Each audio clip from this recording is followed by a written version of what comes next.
I think that's how the song went. Anyway. All right. You ready? Here we go. We're going to get this show on the road. I'll start us off with game 1. You take us into game 2. Here we go. G'day, fellas, and welcome to a casted game. Spawning in over on the west side of the map, we've got Vortex going to be playing the Rus for us today, and his opponent, Lidikor. Tell us who it is.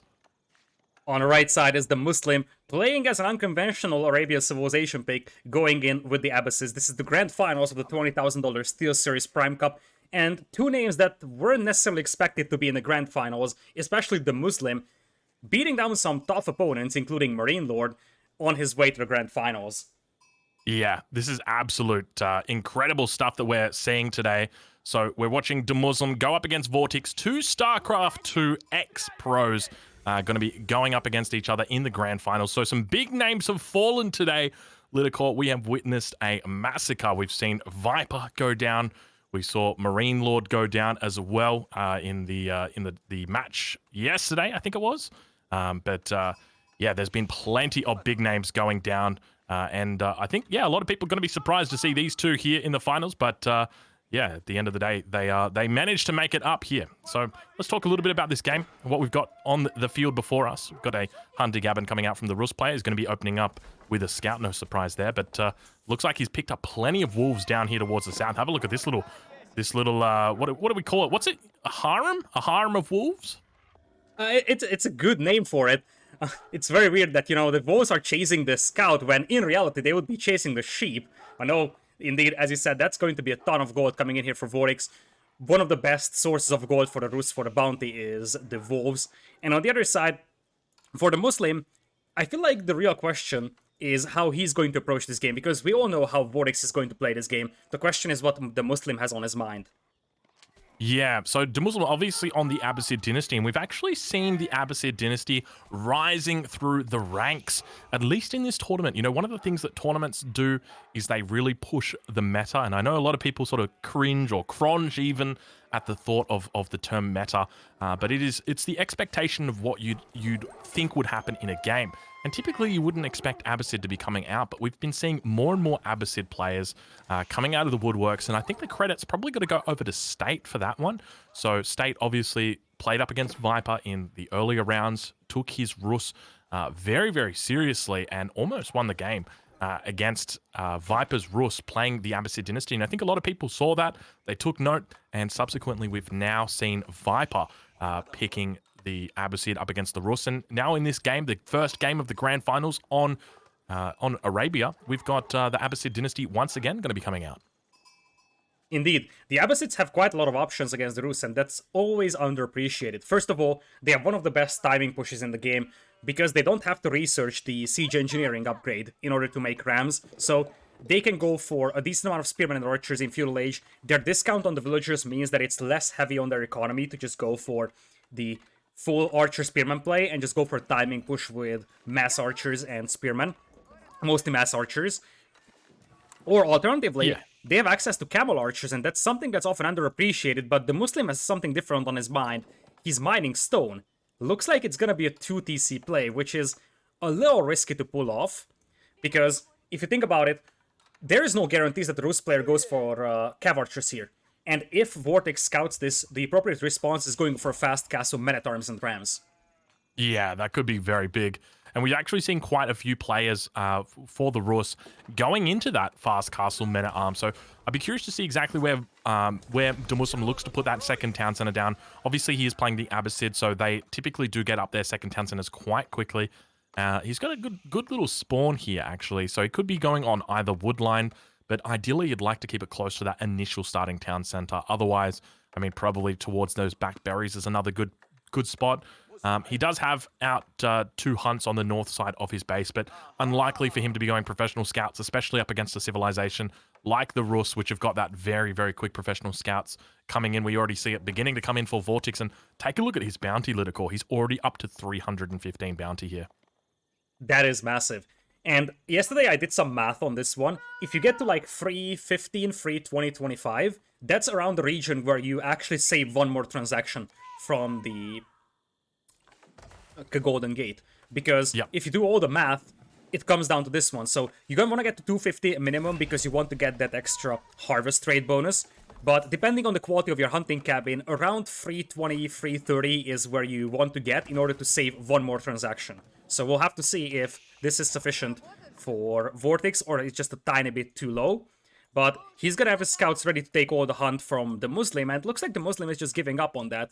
Luckily for him, he's gonna have the Abbasid berries to work with, which has a nice gather rate on it, so he doesn't need to stress those huntables that much.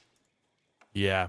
Now, speaking of huntables, or not necessarily huntables, maybe speaking of resources, let's go with that one. Speaking of resources, beautiful macro coming out here from Muslim. Managing to not have a single bit of stone that he is overgathered. And have a look at this town center, how close he's placing it down to his original town center. I love this positioning from him. Makes a lot of sense. It means that if that ram does eventually come in and looks to get underneath this town center, the main town center is going to be able to defend it as well, provide a lot of cover fire. Absolutely. And you can hide a lot more villagers in there. It's very, very difficult to push through 2 town centers. There's a stable coming up for Vortex, and he's even popping out a knight. I don't think it's necessary, but he's probably afraid of some sort of push here from the Muslim. And keep in mind that he's using every single scout he has to bring in deer. So he's not really scouting out what his opponent is doing right now. He's playing blind. He wants to play this one safe using 1 or 2 knights. He could have skipped it, but it's the grand finals of a $20,000 tournament. So you want to make sure you don't throw away the game. And it actually feels like he's going very heavy on the knight department. So it's not just going to be for defense. Dropping a second stable, it's a bit of a head scratcher at this point. Now, he did scout the stone from his enemy, okay? So he ran past that. It was definitely visible, and he saw that it was on about 230. But now going to be dropping down a blacksmith as well. So this is a bit of a curious decision, looking to play H2, and now Muslim going to be scouting that one out, spotting the double stable, now probably going to be dropping a barracks in response to that as the immediate response, and that's exactly what we see from Muslim. So he's not skipping a beat, and we've now got those scouts moving out now. So we're probably going to be watching the knight as it looks to clean up the huntable boar. At least I would think that that's what he would be going for, but he might just look to apply pressure for the immediate future. Double barracks coming in here for the Muslim, so he's gonna be heavy on the spearman department, should be able to hold off those knights. But as you said, the knights can be very useful to take down those boars. The best thing that you could do is trigger the boar with your scout, because the scout can heal back up, and then charge him with the knights. That should secure you the boar kills, and that will be a lot of extra bounty, something that can also help going into Castle Age. And here's the magic of the Ruse build here. Even with all those knights being trained, which are very expensive, you're still rather close to Castle Age. Yeah, that's a really good point to note. And so Rus are notoriously good at having that early economy, but now beginning to move in. Now, keep in mind, I believe the Abbasid spears are currently bugged. They don't have the brace ability, but you may be able to correct me on that one, Lidicor. Are you aware of that? I am aware that the HRE spearmen are bugged. I'm not sure about the Abbasids. Right, okay. Might be the... Oh, yeah, I think I just saw a brace there. It might be the Delhis and the Holy Roman Empire. Then I know it's one of those berry-gathering civilizations, so it might be them. But, yeah, interesting to note that... I mean, this sort of plays into Muslim's plan, doesn't it? Because, as we saw in previous games, it seems to be the best composition that they've got is the spears plus archer composition. And so I think by going these early knights, you just sort of play into what the Abbasid want. And now moving down towards the south, it looks like we do have a couple of knights beginning to run around towards the south, but managing to scare off a couple of villages that we're going to be placing down that wall. Indeed, Spearman should be able to secure that wall over there. That wall would be pretty important for the Muslim, because once that goes up, there's a lot more safety at the back of his base, and it is much more difficult for Vortex to do any kind of damage. You see, Muslim is very, very heavy on the Spearman department, and that actually could help Vortex just facilitate the man-at-arms pushing Castle Age, because he's almost up. Village are going to be going down. First one of the game. Vortex manages to get it. He also manages to click up to the next stage, getting up at a pretty nice time, 9 minutes, 10 seconds. Not too bad for his third tier age, and going to be dropping down 2 archery ranges. Already has that blacksmith out. No upgrades coming through on that one just yet. But we'll have to see how he plays it out. Probably going to be waiting to get out his warrior monks and begin healing up those early knights before he looks to get in any more trades, I suspect. But still continuing to bring in those 7 deer carcasses out towards the east side of the map. That's a ton of food to work with, so he won't have to add farms for a long, long time. Seems like it's just going to be horse archers. Now, obviously the Horse Archers won't be able to break this defense, but in that case Vortex isn't even willing to. He just wants to control the map, secure the free sacred sites, and pick up 5 relics, and that's his idea to compensate for his lower villager count. Yeah. Now, speaking of relics, take a look at the spawn that we've got here for the relics, and it's a bit of a curious one, I would say, because the Abbasid obviously have a little bit of a window where they've got more spears, but then eventually the Rus player is sort of able to overwhelm them with their larger number of horse archers.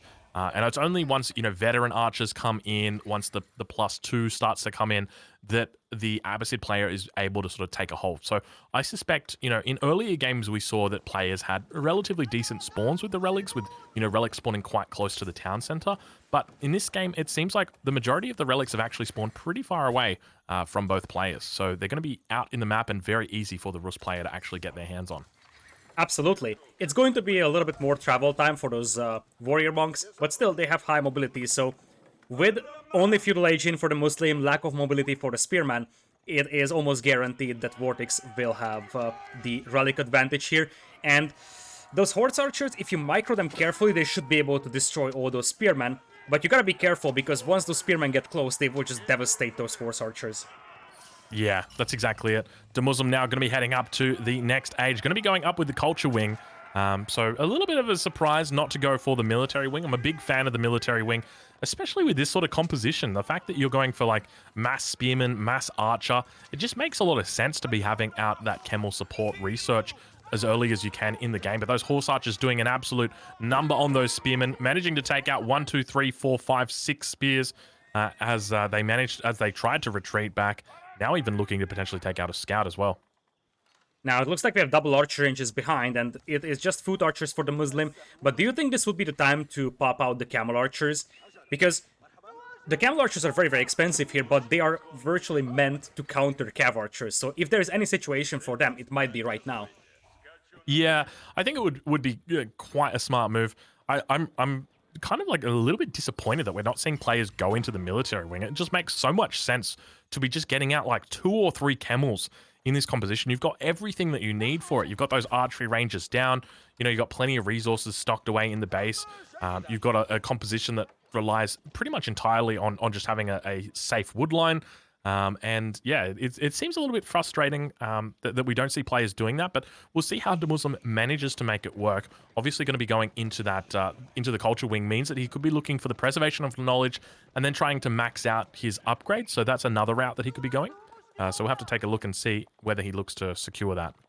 He has been playing the trench warfare game so far, going in for a lot of longbows. That's obviously very expensive to make, but it gives him a lot of safety, and one of the best ways to fight against horse archers is with bows, but it might not matter if those horse archers decide to run past the tower. They could think about that, and they could just dive in on the wood line and kill 10 villagers, no problem. Yeah, you're 100% right, and as a way to mitigate that, what we're seeing the Muslim do is now begin to wall up almost like a little bit of a madman, I would say. He's walling up quite significantly up here towards the north. Quite a large wall. But Vortex's opponent is now picking up the relics. He's actually got 4 relics so far, and going to be picking up the 5th one. So despite those relics spawning in a relatively neutral location, we do have all of them going to be going over towards the Rus player. So no surprises there. And already Boya's Fortitude going to be coming in for Vortex. So nice and early for him, picking it up before the 14-minute mark. So currently we are sitting at 65 villagers for the Muslim, 46 only for Vortex, but obviously Vortex having 5 relics helps a lot, and he's gonna have sacred sites as well. So if you look at that resource per minute income, that's rather even. And I feel like Vortex could technically think about the second town center himself. He can buy the stone he needs with 2 transactions on the Golden Gate fairly cost efficiently, drop that second town center, and even though he will be behind in villager count, he won't be falling further behind, and he's gonna have the relics and the sacred sites. Yeah, that's a really good point. Now we actually see the first camel coming out for the Muslim. So he has not forgotten about the strength of the camel. 175 health on it. He's got to be careful with it, though, because it only has a range of 3.75, and obviously the range for the horse archer is slightly larger at 4.5, so they're always going to be able to pick them off. But ideally in the mix, you'd want to have at least a couple in there so that if you do misplay, you're going to be okay. But take a look at the ring around the rosy that we've got happening down here on the South Sacred site. Vortex has had enough of that. He's just gonna send 4 horse archers and say, okay, it's enough. Muslim not missing a beat though, and going to be heading out away from that. But he delayed that sacred site for quite a while, and he's going to continue heading out towards the rest of the map and scouting about what he can. But now that mass beginning to build up for Vortex, and take a look at the mass that's here for his opponent. It is absolutely huge. 18 scouts coming out, 25 horse archers pushing straight past the walls. Not a lot of units here for Muslim. This isn't looking the best. Indeed. Many of those units here for Vortex are just scouts, so they're not really combat ready, but they're good to absorb damage and they're good to burn down buildings like we are seeing right now. Spearmen were hiding inside that tower and they just got the phalanx upgrade in, but that's not gonna be enough, and as you said, those archer numbers might not be enough here to fight this one yet. Yeah, this isn't looking good right now for Muslim. Vortex beginning to push underneath the town center. We'll take a look into the cinematic mode as we begin to watch the players beginning to fight now. Archers doing their best to try and focus down the horse archers on the back line. The camel does remain. Going to be reducing down the damage of all these units here, but the archers doing their best to try and do more damage. Unfortunately, the villagers that are trying their best to gather up stone are all going to be going down. Unfortunately, the town center firing off in the distance. Multiple town centers firing off arrows, and it looks like Muslim is really going to be losing a significant amount of villages as well as the entirety of his military at this point. Absolutely. Those scouts are just very, very cheap. They absorb a lot of damage. We also had some knights in there, even a warrior monk. So there was that combat buff provided by the warrior monk. Knights helped a lot dealing with those archers, and now there's just no military here for the Muslim. So Vortex can just run around circles inside that base, and if he ever finds that wood line, I feel like that's game over. Yeah, he has found that wood line. It's not looking pretty right now. All of these villages down here towards the south are all going to be going down. He's trying his best to loop up down towards the town center. I think he might even not be committing towards that town center. I think he might just be going through up towards the north. It's probably a bit safer on the other side of that wall. But it does look like his opponent is going to be able to sort of stabilize. The Muslim trying his best now, getting plenty of units out. You really got to start asking questions. Where was the mass from the Muslim? It really just wasn't there. I mean, we're sitting at the 16-minute mark at the moment, and there was just absolutely no units out for him. That is not what you see typically with these Abbasid players. Camel going to be going down as well, Ludicor. Is there any way that the Muslim gets back into this game? Well, it has to be through economy, and he does have 77 villagers still. He's on 3 town centers. The problem is that he's nowhere close to having an established food economy. Look at the far right side. He's just running out of all the berries, so he's gonna have to make a tough farm transition, although that's something that Vortex has to do.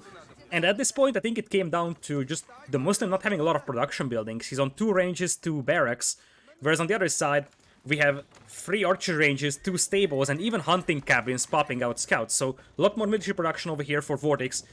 And behind this one, don't forget, Sacred Site countdown is going on. I think it started around 15 minutes, so it should be about 7-8 minutes remaining from the Sacred Site countdown. You're right, yeah. So not a long time at all to go for that one. We'll see how that pans out.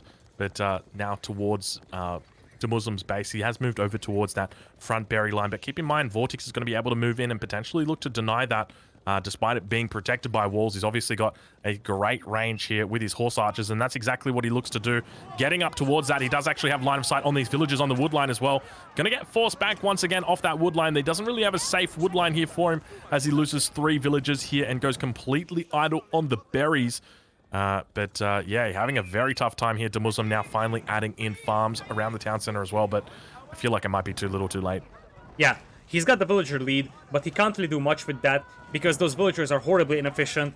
They can't access the berries, they don't have farms going on, and behind this one, Vortex, if you look at his resource income per minute, that's still comparable, mostly thanks to the fact that he's got the sacred sites and the relics working for him. So the economy efficiency is just way better for Vortex at this point. Yeah, in addition to that, we've got 76 villagers right now on wood for the Muslim. That's a lot of villages. That's a lot of wood. But he's going to be able to transition into farms pretty quickly with that one. But as you mentioned, these are largely very inefficient villages at the moment. They've been very idle. But Vortex behind this, I mean, he's stacked up 2.3k gold. He has got all the upgrades that he needs. You can see him getting in. He's got in +2 range attack, +2 range defense. He's getting +2 melee defense at the moment. I mean, he's got absolutely everything he needs. He can start saving for a house at this point. Absolutely. He's got 2 tickets on the Golden Gate. At this point, you just probably start buying food. And think about Imperial Age.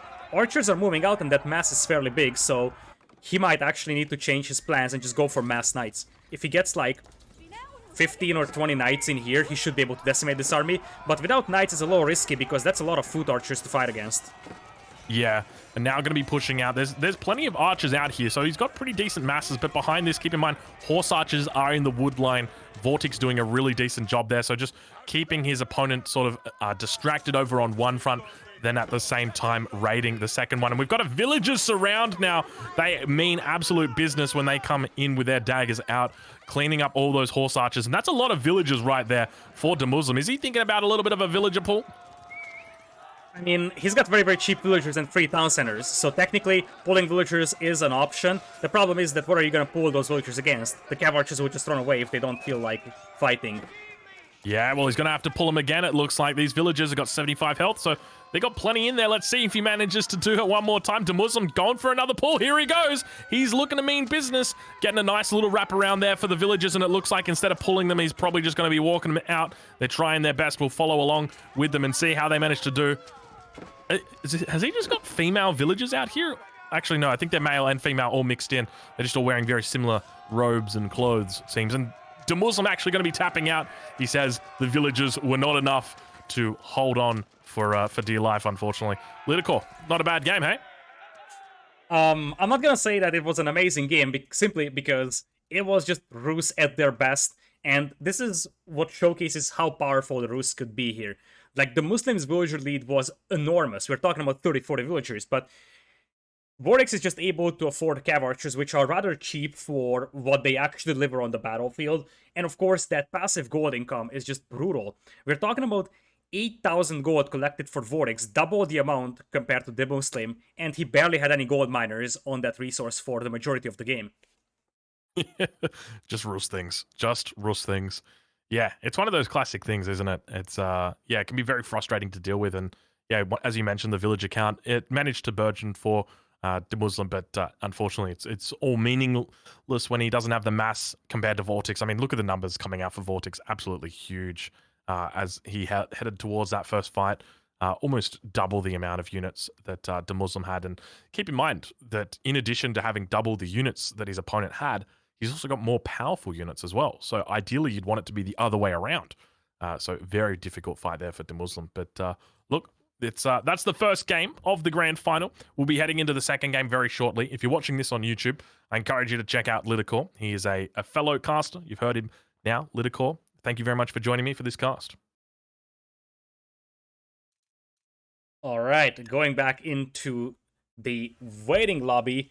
So the Rus is gone for Vortex. We still have Rus available for Muslim, and now it's almost a must-win for Muslim whenever he pops his own Rus, because he lost against the Rus himself, and technically, if we're just looking at how powerful this build, it's almost like half of a win just to pick Rus.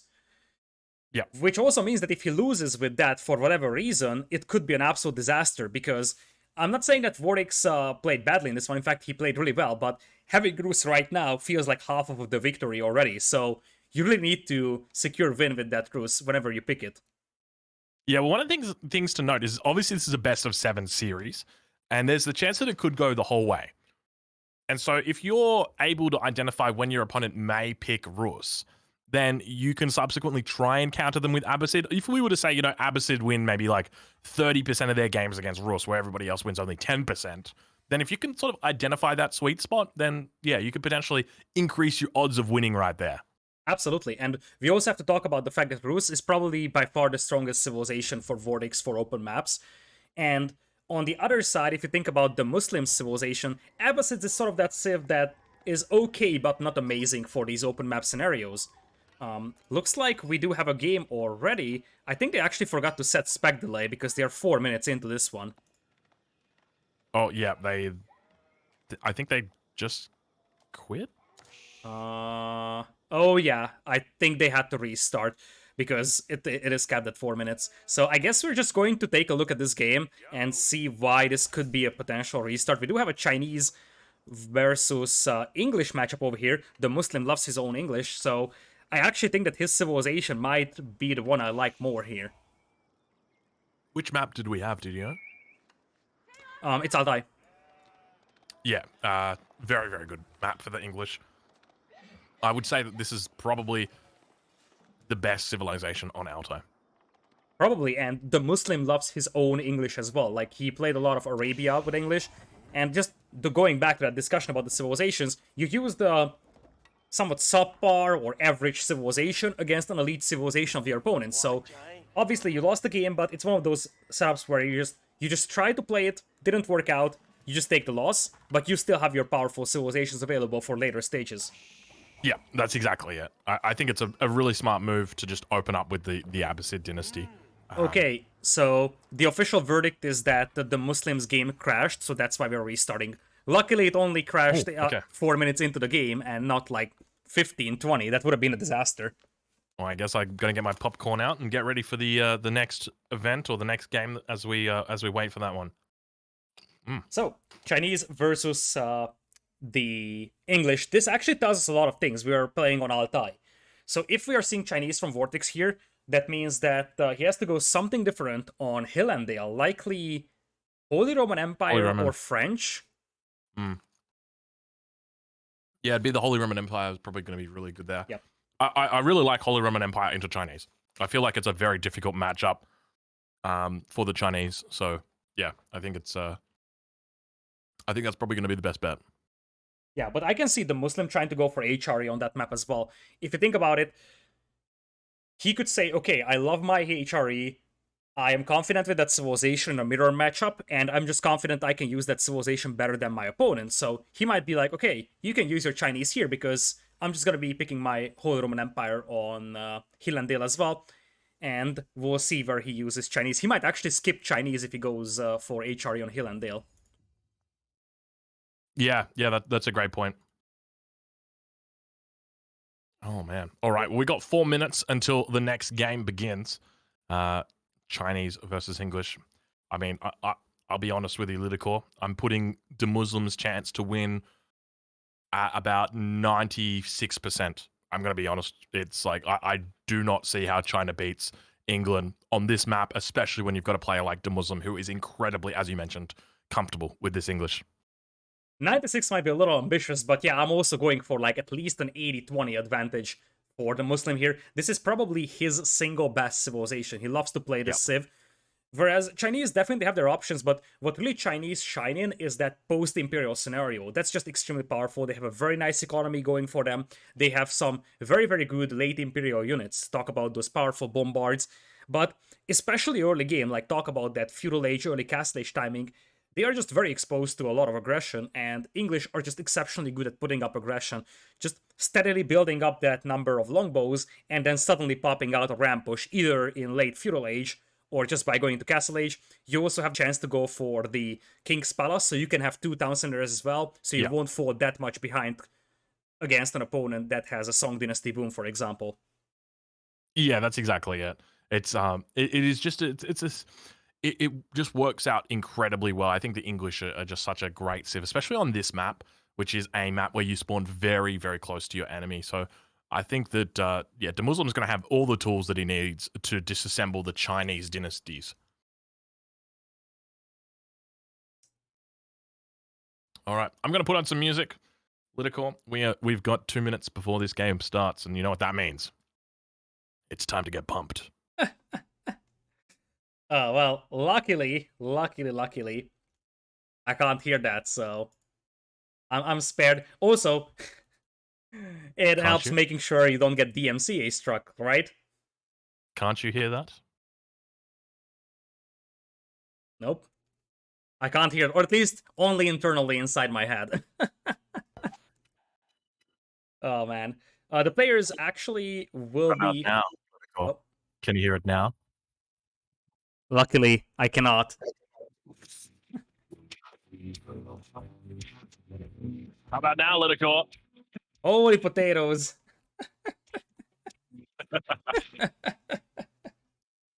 Oh boy. Just put it out on speakers.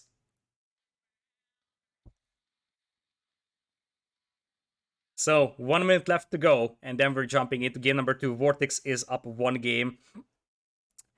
Last time that Vortex played in a major AoE 4 event was EGC Genesis, and in EGC Genesis, Vortex actually lost to Mista in the semifinals. That was a 3-1 win for Mista, whereas Our other player, the Muslim, I don't think he even participated in AGC Genesis, so it's his first time playing a huge AoE 4 event, and he is in the grand finals. So, massive accomplishment from him. Yeah, yeah, it's incredible to see him coming this far. I mean, he's been around in the competitive scene for a long time, so he's definitely, one of the things that we talk about is stamina when it comes to these sorts of things. The Mister famously said in his games against Viper that he just didn't have the stamina that Viper had. They were into 6 games; they'd played plenty of games before that. So it was a really difficult thing for him. But yeah, the Muslim's been around before in the scene. So yeah, hopefully he's managing to keep his head above water. But all right, we're about to head into this game, Lidicor. And so your money's on the Muslim, my money's on the Muslim. Let's see if Vortex can upset us. All right, let's do this. Whew.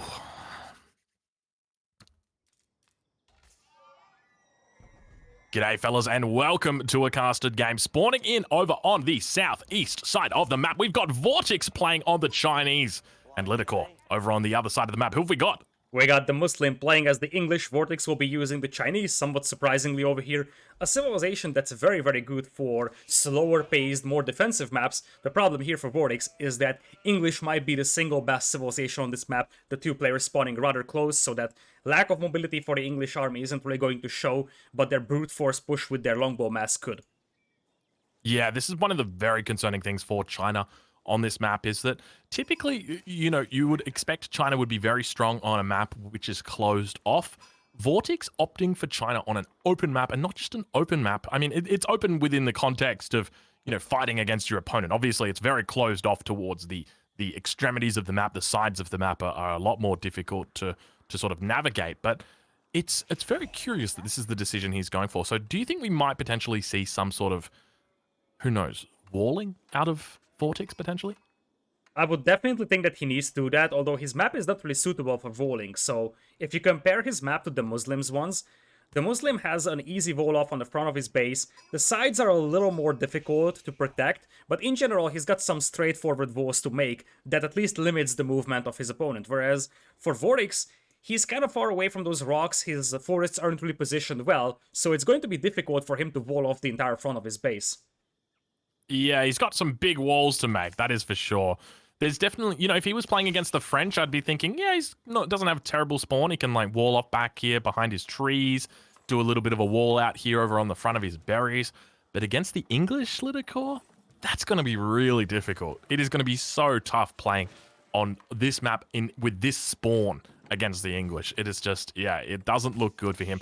Before this game, I said that I think his chances of winning this game are probably at like 2% chance. That's Vortex's chance going, because obviously this is a home map for the Muslim playing on Altai as the English. He gets a very happy matchup there. But yeah, it's going to be tough for him to do anything really.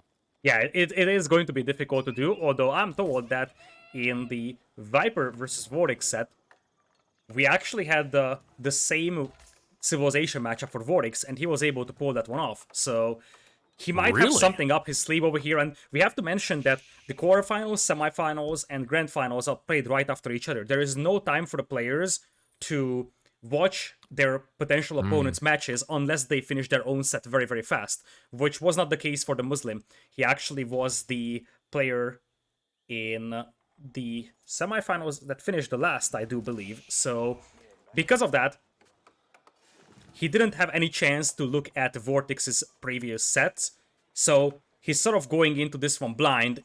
He doesn't know if Vortex has something up his sleeve over here that he's unaware of. Yeah. Well, keep in mind, Vortex's brother is Lucifron. These two are very close, obviously, both Spanish players. Have we got ourselves... Look at this Barbican placement going to be coming down right here. Look at it. This is a very forward Barbican that may potentially be coming down right here. It's a good spot right in front of the gold. Going to be keeping that safe. Well, we're going to see a fast castle. We are going to see ourselves a fast castle, I suspect. At least I suspect that's what we're going to see. We've got a lot of villagers on wood. Ideally, you wouldn't really... Not ideally, but normally you wouldn't need to keep this gold safe. You'd be very happy to play into the English without having the gold. But the fact that he's putting the Barbican on top of the gold and in front of the gold, getting the walls off to the side, to me indicates that he's probably interested in going for a fast castle of some sort, or at least getting up as quickly as possible. Now, it's worth noting that that is the only safe gold that he has, if you can call that safe. There's absolutely no gold mines available at the back of his base, and that could have serious consequences. If he loses control over that hill, that could be disaster. So the Barbican of the Sun is almost a must-have in front of that gold mine. Otherwise, the first couple of longbows cut him off from gold forever. Yeah, one of the things to note, though, Demuslim not particularly doing a good job of scouting out his opponent. Now, when I say good job, that's with the caveat in that he might not be interested in scouting out his opponent. So yeah, you can see that typically Chinese, or at least the English want to scout out the Chinese in the early game because they want to find the resources that they can look to begin isolating or preventing the gathering of. But that hasn't happened yet, so we may see a potential timing coming out here. Demuslim is slowly beginning to trickle out these longbows, so he is going to be looking to apply pressure. Keep in mind, the reason why the English are so good on our type as well is because the map it goes up in the center of the map and then it comes down. So you've got these hills that are in the middle and then it comes down towards the bases of the players. So English love to get these longbows out onto the map, begin having this early pressure, and it gives them that extra line of sight bonus that they can apply nice early offensive pressure with. 4 walls coming in here for Vorix, so it's going to be difficult for those longbows to break in here. He's got one safe woodline at the back, the berries, and in general the food economy is safe. The gold mine is safe behind that Barbican of the Sun, so it's going to be difficult for the Muslim to do damage without rams over here. I wonder if he's gonna go for that early blacksmith after he realizes that he's gonna bump into walls unless he grabs some rams. Yeah, that could be the case. But noting this archery range is down and looking at the macro, we may potentially have a fast dynasty into Chokunu coming in here. At least that's my current thought process. He's got 3 villages on gold, which is quite a lot of villages to have at 6 minutes into the game. But it should be more than enough to sustain Chokunu production with Imperial officials. He does have the 1 Imperial official out. So we'll have to see whether he looks to be placing down that second landmark. It looks like he's going to be putting it down any second now. And that landmark is going to be very, very nice because it is going to cover the wood line and the mill as well, so both of those will be boosted. It looks like we're also going to have a couple of archers coming out here right at the start, so Vorix for now is playing this one safe, and for the Muslim, there is still no reaction to those walls right now. He's got those longbows out here, but he wasn't really able to do much with them because he's bumping into walls everywhere. He tried to get a tower behind that wood line, but that's not really going to do anything because that wood line isn't really being used. Yeah. And again, he spots out this wood line, and I think at this point, you sort of got to be wondering exactly what Demuslim's looking to achieve. Obviously, he has played this matchup before. He's one of the best players in the game at the moment, so he knows what his game plan is. I'm suspecting that we may see that ram timing that you mentioned earlier. We have a villager that's now just slowly gathering up on gold, and he's going to be putting a second villager on gold as well, so probably going to have a blacksmith going down within the next 60 seconds. And potentially looking in towards that siege engineering. He kind of needs to because he's committed towards the longbowman pressure. His opponent is massing quite a lot of archers. Now is in Song Dynasty, and it looks like we're not getting a single Chukonu out just yet. Instead, Vorix is going for a second town center, so he's basically going Dynasty first and then going for a second town center. That way, he has access to the Chukonu. Look, that is very, very... very, very dangerous, I would say, playing against the English. This is an incredibly greedy build. Do you think he's going for a second town center? I've got a feeling he's not going for a second town center. I've got a feeling he might be looking to do stone walls with the outposts, the stone wall outposts. Just because I don't. The issue that I'm having here and that I'm trying to reconcile with is he knows his enemy's on 1 town center, and he knows his enemy is going to be on 1 town center for the entire early game. He actually spots out the blacksmith, by the way, from his opponent, so he knows this timing is going to be happening. And by going Song Dynasty, he's already out-ecoing his opponent because of the increased, or rather the reduced villager train time. But then, if he was to throw down a second town center, like, he would just be going absolutely insane right there. So I think it makes a lot of sense for him to be doing what he's doing. And yeah, potentially we might see stone walls coming out soon. It is possible. He actually sent over all the stone miners to wood, and he doesn't have the stone he needs for that second town center. So, as you said, it might actually be stone wall defenses. He still has the Song Dynasty, so he's got the faster training speed of villagers on that town center. But now he's sending villagers back to stone. And considering that he went all out on the wood department after getting to 200 stone, makes me feel like he wanted to go for a second TC, and it was like, okay, I got the stone and now send all my villagers on wood. But then he realized he doesn't actually have the stone. The Muslim, however, is not going to go for a very aggressive feudal age push over here. He's not even getting the siege engineering, he's just getting steel arrow. Instead, he looks to be going up to castle age, which might be a decent option here, because it takes some time to get that ramp push going. Might as well go to castle age. If your opponent is seemingly booming, you might just go into castle age with the King's Palace yourself, or you could potentially get the White Tower up in the middle of the map and give you a lot of map control. Yeah. Scout going to be going down towards the base of the Muslim. So Vortex's scout no longer going to be providing that intel. We do have that siege engineering technology going to be coming in now. Obviously, that scout would have spotted the heavy gold miners out over towards that gold mine. So I'm curious as to what we actually see come out for the fort de Muslim. But yeah, look, earlier in the game, I said, I would give Vortex, a 2% chance of winning. Slowly but steadily, he's increasing those odds. If you've ever watched Dota 2, you would have seen they've got this AI that determines, which team is more likely to win based on a number of different factors. I feel like, right now, De Muslim has sort of, he's lost a little bit of weight. He's gone up he was on 98%, now he's down to like 90% victory. Second town center coming in here for Vortex. There is siege engineering, though. I really feel like if you're playing the English right now, you're floating so much food and gold, might as well go into Castle Age. You could justify going for a ramp push right now, but you should either commit to the ramp push entirely in Feudal Age, or pile up resources, but then go towards Castle Age. Looks like Vortex wanted to flank with the archers, and this will be spotted by the Muslim, and that should be a decisive victory for our red player here. Yeah, De Muslim looking pretty good. Going to be able to pick off at least 4 of those archers. They try their best to get back. He's got a couple of wall segments that he's trying to place up and secure this gold mine and deer down towards the south of the map. But now going to be falling back. I don't think he's going to be able to get at least that first section of wall up. He's going to try his best now. It doesn't look like there's any way through this large mountain range up towards the north, but if a couple of longbows were to get up there, I suspect they could be beginning to rain terror down upon the villages below them.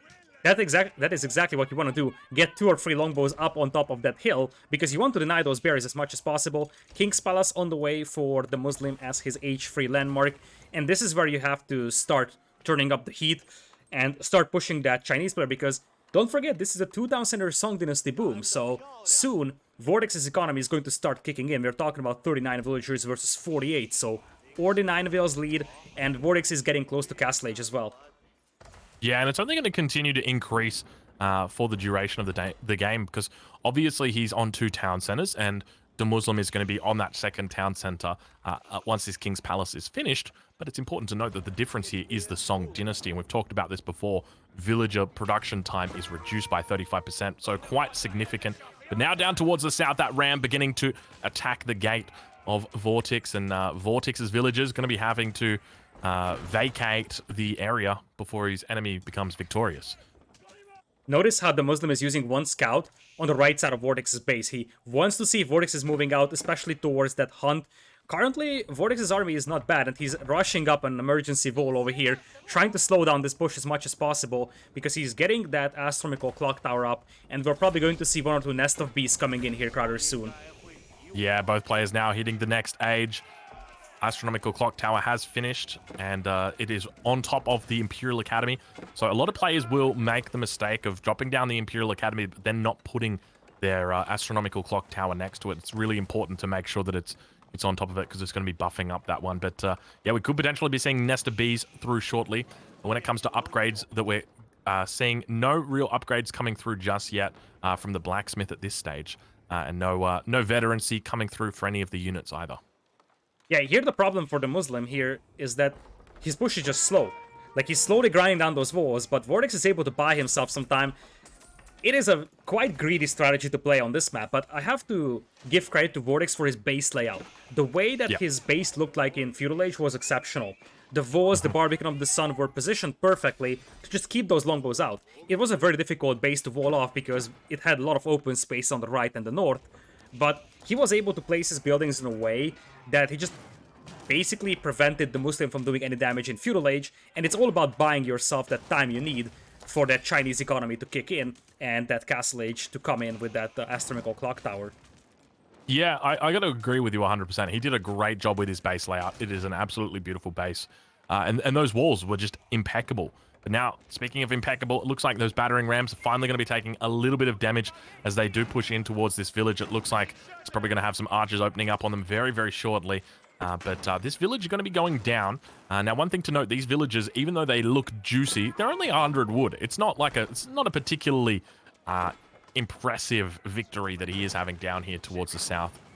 Nest of Beasts setting up right now. The Muslim doesn't really have anything to fight against those. On the other hand, the Jugenu and the archers don't have the cast stage upgrades yet, so the longbows can pick them apart from distance. Couple of palace guards hitting the field, but the Muslim will need something against those Nest of Beasts very soon. Otherwise, he will just once again stall out with the push. And even though he's on 2000ers too, it is Song Dynasty versus no Song Dynasty, so every 40 seconds we get 2 villagers advantage for the Chinese player. Yeah, it builds up very, very quickly. And obviously, when you extrapolate that over, say, 4 minutes or 8 minutes, it really starts to build up to a big lead. But yeah, now we've got the Chinese player really coming online. The win rate percent is continuing to increase. You know, I mentioned earlier, 98%. It came down to 90% for the Muslim. Now it's not looking so pretty. Now it's down to around that 75% mark, I've got to say. The Muslim is adding in that siege workshop, so he's doing the right thing to look to counter those nest of bees. But I really got to say, Vortex's Chinese is incredibly impressive.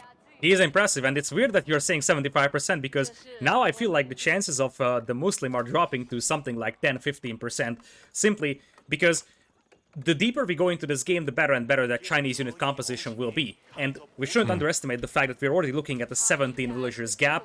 Unit composition starting to be well set up for Vortex. He's gonna have some Jugenu, some Palace Guard, some Nest of Beasts coming in, and currently the biggest problem for the Muslim is that he's behind in economy, but he's also unable to push. So at this point, everything is set for Vortex to take this game into Imperial, and Imperial Age, the Chinese is one of the strongest civs out there. What I would love to see from the Muslim, actually, is stonewalling off the sacred sites on both sides, and then just going in for a keep in the middle and taking that sacred site, saying, okay, you're camping in your base, I might as well take the sides and force you out. I agree with everything that you said, except for that percentage number, and the reason why is because of exactly what the Muslim's doing. Meta arms. Have a look at the numbers that are on these bad boys. So keep in mind that the Chinese unique meta arm, the Palace Guard, has got reduced armor. And at the consequence, or as a reward, it gets more speed. But the English, obviously it has a men at arms, but in addition to that, it's got an upgrade called Clad Armor, which is also known by many in the competitive circles as Chad Armor. And the reason why is because it actually turns your men at arms into absolute Chads. And the problem that that Vortex is going to have is that if the Muslim is going to be able to push in with Chads and longbows, and at the same time have Springalds on the back line that are doing damage and killing these nest of bees, he's not going to have any way that he can actually deal with these. So we'll have to see how the game unfolds and whether the Chads are going to be able to overcome their opponents. It is an option. It is indeed an option. Marine Lord versus Beastie QT had the same matchup on Altai in one of their games. It was actually a 1.5 hour long game that we have seen, and in the end the Chinese won that. So I agree with you. If there is all those components, longbows, men-at-arms, springboards out there, that is something that the Muslim can carve out a victory with. I feel like the key question here is timing. That takes a lot of time to build that army up. He already has a decent amount of men-at-arms, some longbows out, some mangonels as well, and it looks like he's about to push in. I feel like the bigger question here is not going to be unit composition, it's going to be gold control, because Vortex's gold is dangerously exposed here, and we talked about that before. Yeah, that's a really good point. And it's right at the front of his base. He's going to be trying his best to hold on. 3 Nest of Bees actually managing to come out right now for Vortex. We'll try and get a nice angle there. And he's going to be falling back. He does have the Springalds, keep that in mind, but he doesn't have the line of sight. He's not going to be able to look up those hills. And that's what's going to make the army so difficult to deal with here for Vortex, because he's going to be fighting uphill against his opponent. We take a look from his perspective, and you can see just how little line of sight he's got fighting into this military. But huge mass coming out for his opponent, 140 versus 131 population here. Both players pretty even when it comes to this fight. Both of the battering rams going to be going down as well. Lidacor, who's looking better at this point in time? I think Vortex is looking better because he's barely losing any army and he's slowly grinding down those numbers. Mangonel's now coming out though, and 1 or 2 good Mangonel shots could just destroy the entire army of Vortex. He needs a couple of crossbowmen here ASAP to deal with those men-at-arms. Yeah, he's doing a pretty decent job of getting in behind here. The men-at-arms going to be doing their best to try and take those out. Springald's going to be going down here. Mangonel's on the back line as well. Did go down. You can see the bundle of sticks just laying down there. But it definitely seems like Vortex is holding on. Villagers also going to get pushed over towards that right-hand side. Doesn't want to lose any of those. And Springald's now going to begin focusing down the battering rams. And Nesta B's just doing an incredible job here of holding on. The Barbican of the Sun still manages to survive. A couple of Palace Guards hiding out inside as well. And it really looks like Vortex is doing incredibly well here. He's still managing to keep all 3 of these Nesta Bs alive. And it looks like the Muslim is going to get pushed back as Vortex's army numbers really begin to build up at this point in time. Chinese is one of the best defensive civilizations in the game, partly because of the supervisability of the officers. So if you're actually supervising those barracks, you have a very, very easy time reinforcing the battlefield, and that's what we saw here from Vortex.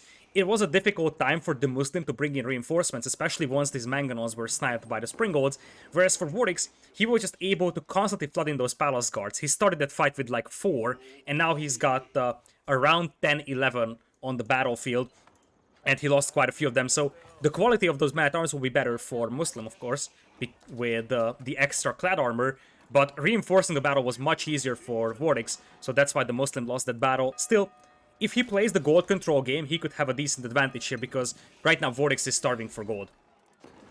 Yeah, you're 100% right. I think one of the curious decisions is the fact that the Muslim went for Mangonels instead of going for Springalds. I feel like Springalds here would have been incredibly strong. If he'd gotten about 4 Springalds out, that would have enabled him the ability to one-shot the nest of bees, rather.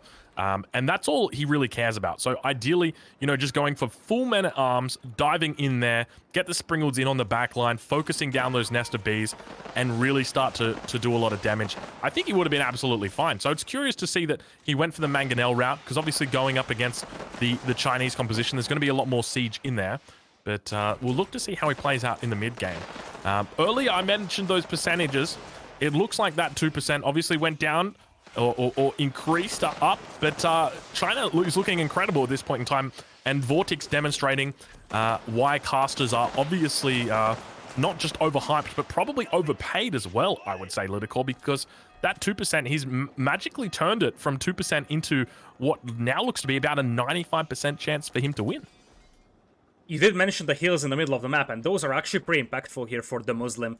If you just look at his line of sight, he's got a very, very good vision on the opponent's army. Before he lost that starting tower, he even saw the gold mine, so he knows exactly when Vortex is moving out of his base. He knew where Vortex moved up on that gold mine, so that hill under his control is pretty massive. He also has a wall up north, although he hasn't gotten that sacred site.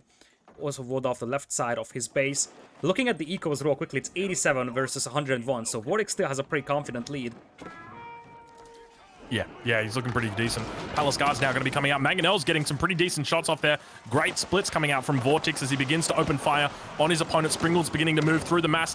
Double Springald's actually going to be coming out, firing off against each other, point-blank range. This is the consequence of those hills that we mentioned, Lidicor. You can see just how much difficulty the Springald's are having as the Mangonels actually can fire over the terrain, whereas the Springald's actually have to get up to point-blank range to try and get a decent position there. All the Springald's from Vortex going to be going down, and the majority of the siege here from Vortex has gone down, unfortunately. This is just making this battle longer and longer, and I feel like once we get into a very long battle, that's something that the Chinese will love to be in. So Vortex doesn't really need to push out that much over here. All he needs to do is just make sure he doesn't lose that gold, though, because the biggest problem, I think, for Vortex is that he sort of surrendered like 80% of the map to his opponent. Yeah, that's a really difficult spot for him. And speaking of surrendering, it looks like the gold vein going to be surrendered over as well. So Vortex managing to isolate his opponent. We'll have to see if he manages to catch on over towards the east of the map where there are remaining gold mines, and of course over down to the south of the map where there is a large gold vein. But going to continue to apply pressure towards the front. We see another battering ram going to be coming down. The Muslim looking pretty decent here. 96 villagers compared to his opponent who's on 107. So managing to keep up with the villager count despite the Song Dynasty difference. And yeah, you got to say at this point, I mean, it's still anybody's game at this point. Obviously, the longer the game goes on, Lidicor, the more likely China will win. But I tell you what, Vortex is looking incredible. Vortex needs gold. That gold mine is almost out. He needs to expand either to the right side or the left side with the gold, because even if he can finish that gold mine, it's gonna be just without gold. But I'm not even sure if he can finish it because there's a big push coming in. Yeah, huge push coming in now. Look at the beautiful setup right now coming out from Demuslim as well. He's got mangonels on all sides of the map. Springald's at the top as well, going to be firing down upon this. He's got to be careful. Those men-at-arms are coming out here as well. Villagers trying their best to fall back. You see that he's actually going to be able to clean up this gold mine on the front line. Men-at-arms, they're firing the wrong unit. They need to be focusing down on these nest of bees. All of those men-at-arms go down. He's only got a handful of them left. He went down from about 15 men-at-arms down to about 3 in the matter of seconds. And going to be able to push in here. Vortex trying his best to hold on. Got a lot of siege sitting behind this Barbican. Villager's going to be cleaning this up. Oh, he's got to be careful. Mangonel shot on the villagers. Oh, whoa, it's absolutely huge. Oh, he's just lost about 10 villagers to that Mangonel shot.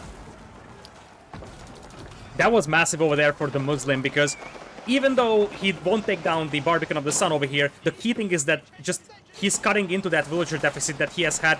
Those nest of bees are just decimating those longbows now, though, so he's got to be careful with this. Yeah, keep in mind, this is part of the reason why on this map, English is so strong, because they get to fight downhill the entire time their opponent has got to fight uphill. It's a constant battle. You never know where your enemy siege is going to be. You don't have line of sight onto the enemy siege, and as a result, they're always going to get their first shots off with regard to Springalds, Mangonels, whatever it is. And on top of that, there's Stealth Forest that you've got to be dealing with, and the mass right now from Demuslim is looking incredible. And the thing here is that, of course, Vortex is holding this one, but behind this one, if you look at Vortex, he's got 0 gold income, so replenishing those Palace Guards will be difficult, and his eco is just getting pushed so many idle villagers, whereas the Muslims' economy is completely untouched for the last 20 minutes. Yeah, it's been an incredible push right here. A lot of Palace Guards now going to be coming out. Vortex is aiming down that Mangonel. He's going to be trying to get it back. You managed to see he does actually lose it. The Springald going to be sealing the deal over there as he continues pushing back, managing to secure up that gold again. 24 villagers out here. Is there any Mangonel coming in? It doesn't look like it. But Demuslim looking incredibly strong. Needs to get these Springald emplacements on these outposts. I'd love to see that from him. He's got to be careful here. He's losing another Springald on the front line. Rather, Mangonel on the front line. But yeah, that one's going to be not too long for this world, it seems. The Muslim needs to start adding some crossbows in here, or just more of his own man-at-arms, because he's meeting a lot more Palace Guards. It's almost exclusively Palace Guards now for Vortex. Vortex was able to secure the front of his base once again, but at the end of the day, he's down to 94 vills. His opponent is at 106 now, and I feel like if the Muslims started capturing those sacred sites, he could just force Vortex to make a move a lot easier. Currently, Vortex needs to move to the far right, wall off that side, and take that small gold mine, but in the long run, he needs that big gold on the left side that he's just moving out towards. Yeah, he's got that gold vein down there. If Demuslim was to castle drop that, I really don't know how Vortex could even respond to it. He just wouldn't have the siege for it. I mean, he could market trade to trebuchets potentially, but he wouldn't be getting up to the next stage. And then obviously there's another gold vein up towards the north. But Villagers going to be taking out that scout of Vortex's, so he's going to have absolutely no idea about what is happening behind this. But Vortex going to be, or rather, Demuslim going to be moving out towards his 3rd gold mine for the game. What I would love to see from the Muslim is sending a couple of longbows to both gold mines, because he knows exactly that his opponent is out of gold. He saw those villagers desperately scrambling for that gold mine, so he should know that, hey, my opponent is going for a very exposed gold mine over here. That means that he pretty much has no gold income from additional gold mines. So that should be a signal for the Muslim that he should try to probe these gold mines on the sides, and that's exactly what he's doing. He's sending men-at-arms to the left. They'll be just a little too late, I do believe, because the villagers should be able to finish those walls in time. Yeah, once they get those walls up, though, they're going to have a bit of a difficult time, because obviously there's going to be men-at-arms pushing through there very shortly. Longbow's got to be careful in the middle. Keep in mind the Palace Guards have got that much faster speed, and look at the mass that's beginning to build right now for Vortex as well. He's got 4 nest of bees that are out, 4 Springalds. I'd love to see from Demuslim just a whole bunch of Springalds. I would love to see like 10, 9, 10 Springalds just constantly coming out. He's got 3 siege workshops here, so it's not out of the question. But yeah, definitely the right choice. Man-at-arms coming in on the left side. As I said, the walls will be finished in time, most likely, but they will probably be able to break through. Are the walls going to be finished? Oh, yep. Should be just in time. Yeah, but the issue is that, I mean, he's going to be able to heal this wall up as well. Yeah, going to be trying his best to get through this one. But now towards the middle of the map, it looks like the Mangonels going to be trying their best to fire off. Springle's going to be able to get a pretty decent angle here, and DeMuslim going to have to get forced back from this position. All of the Palace Guards are in here. Doesn't look like there's enough crossbows mixed in, at least not yet. There are more coming out. We can see they're beginning to trickle in. We've got 4 crossbows now slowly coming in for DeMuslim, but going to be forced back. It looks like the Palace Guards are going to be able to get in on top. There's not a lot of units here to prevent it. Lidicor, this could be a good game. This could be, because all those longbows are being forced back, just lack of crossbowmen hurts badly. And the moment the longbows turn back to shoot, those nest of bees will pursue them. The gold mine on the left side has been destroyed, but those men-at-arms are just missing from the battlefield so much over here. Yeah, it really, really hurts. And you can see right now why this Chinese composition is notorious. And DeMuslim is looking like he might be in trouble. The percentage meter continues to rise. We mentioned earlier in this game that there was a 2% chance of DeMuslim losing this game. It now looks like he's got a 2% chance of winning, and it's slowly getting lessened and lessened, even down to 1% now, Lidicor. This scale, I don't know exactly how it works, but I tell you what, it's starting to look worrying for DeMuslim. It is looking really, really grim, and really, if all of those men-at-arms are on the battlefield, this could have been a slightly different fight, because that is exactly the buffer that the Muslim was missing. He went in for a raid, and I don't even blame him for it. But the problem here was that was actually missed time on the grand scheme of things. He's pulling all the villagers to try and force the siege back. He actually will be able to secure some ground, but I feel like all that pressure and all that damage done to Vorix's base is now nullified. If that Nest of Beasts kills like 20 vills here, it's over, probably. Yeah, that's a... Whoa, you get some nice little splits there, but he's still going to be able to take out some villagers on the back line. It looks like 2 of them do go down. But, yeah, DeMuslim manages to clean up a fair few villages here, but you sort of got to wonder whether it was worth it. Yeah, geez, this is tough. He's on 112 villagers, so a lot of them managed to survive. 104 for his opponent, and Vortex... yeah, I mean, he manages to hold for the moment, and going for a little bit of a curious forward mill. Have you ever seen this before? I'm trying to look for that. Where's our forward mill? The forward mill. It's like in front of the Barbican. He's got plenty of space back here. You know, there's a beautiful spot between these 2 stone mines that's got just a single wall there. But he's decided to go for this front wall. But now it looks like DeMuslim is going to continue pushing out. Look at the men-at-arms actually getting in on the backline. This could be bad for Vortex right now. He's going to be losing the majority of his forces right now. DeMuslim actually pushing in. All the Nest of Bees have gone down. A single one remains. There's men-at-arms rampaging through. And this is exactly what I talked about earlier, Lidicor. I said that Vortex had to be careful of this push. When the men-at-arms really start throwing around their Chad armor, they are the absolute Chads in town. You got to lock your wife up, lock your daughters up, lock everybody up, because these guys will steal your family, and it looks like he's actually tapped out. Vortex is tapped out. There it is. That's the 2%, baby. That's the 2%. What a game. And really, it just was so hard to call, because 2 minutes ago, it felt like Vortex is just going to steamroll the entire base of the Muslim, but this is where the crossbows and men-at-arms started to hit the battlefield. 3 minutes ago, we didn't have any crossbows on the field, and that was the missing ingredient for the Muslim, because the men-at-arms are great at absorbing the damage, but the real damage-dealing unit you have is the crossbows. They just melt those palace guards. And also, on the left side, we had all those gold miners cleaned up. Vortex was struggling for gold control for a long time in this game, and once that gold mine got cleaned up, all of his palace guards go down. It was just next to impossible to replenish it. Yeah, that's exactly it. It all just came down to gold control. It was incredible stuff to see. I mean, these guys played absolutely out of their minds. So many swings, so many turns, but still, you know, DeMuslim really demonstrating his prowess on that map. So incredibly well played. The villagers doing a great job there. We mentioned, you know, that if those villagers did go down, it would probably be a good game, but he managed to retain a lot of them, kept it the mass of his army there as well, and subsequently was just able to take the game. Absolutely ludicrous play. I can't believe that. Yeah, like this game had at least Lidicor. 5 swings, because both sides were losing tremendous numbers. If you look at the military graph, there was at least 4 moments in this game where it was like, okay, one player just lost his entire army and is about to get steamrolled, but in the end, I feel like the thing that it came down to was that the Muslims' unit composition was just better suited for this one final battle. The men-at-arms and the crossbowmen, and really, those crossbows were the difference maker. Like, at the 25-30 minute mark, we barely had any crossbows. It was mostly longbows. And the moment the Muslims started to add some crossbows, that's where the battle started to swing in his favor, because he had to realize that the longbows were doing absolutely nothing for him. Yeah, I got to agree with you 100%. Yeah, it was absolutely ludicrous. All right, well, if you're watching this one on YouTube, I'm going to leave a link in the description over to Lidicor. Lidicor, it's been a pleasure casting with you. And I'm looking forward to the third game. I don't know about you, but I reckon it's going to be an absolute banger. It's gonna be an absolute banger, and I'm honestly unsure how to call these games now because you see, there are so many swings back and forth, and obviously as a caster, you're just like, okay, this gotta be game. But then he just pulls him. I'm not saying miracle comeback, but when that push came in and the Muslim had to pull like 30 villagers. The villagers were being fired upon by Nest of Bees. It seemed like the next volley of the Nest of Bees will kill like 25 villagers, and Palace Guards were still streaming in. But then the villager pull actually worked out because the siege went down, and simultaneously that push with the men-at-arms on the left side paid off because the gold was just disappearing from Vortex.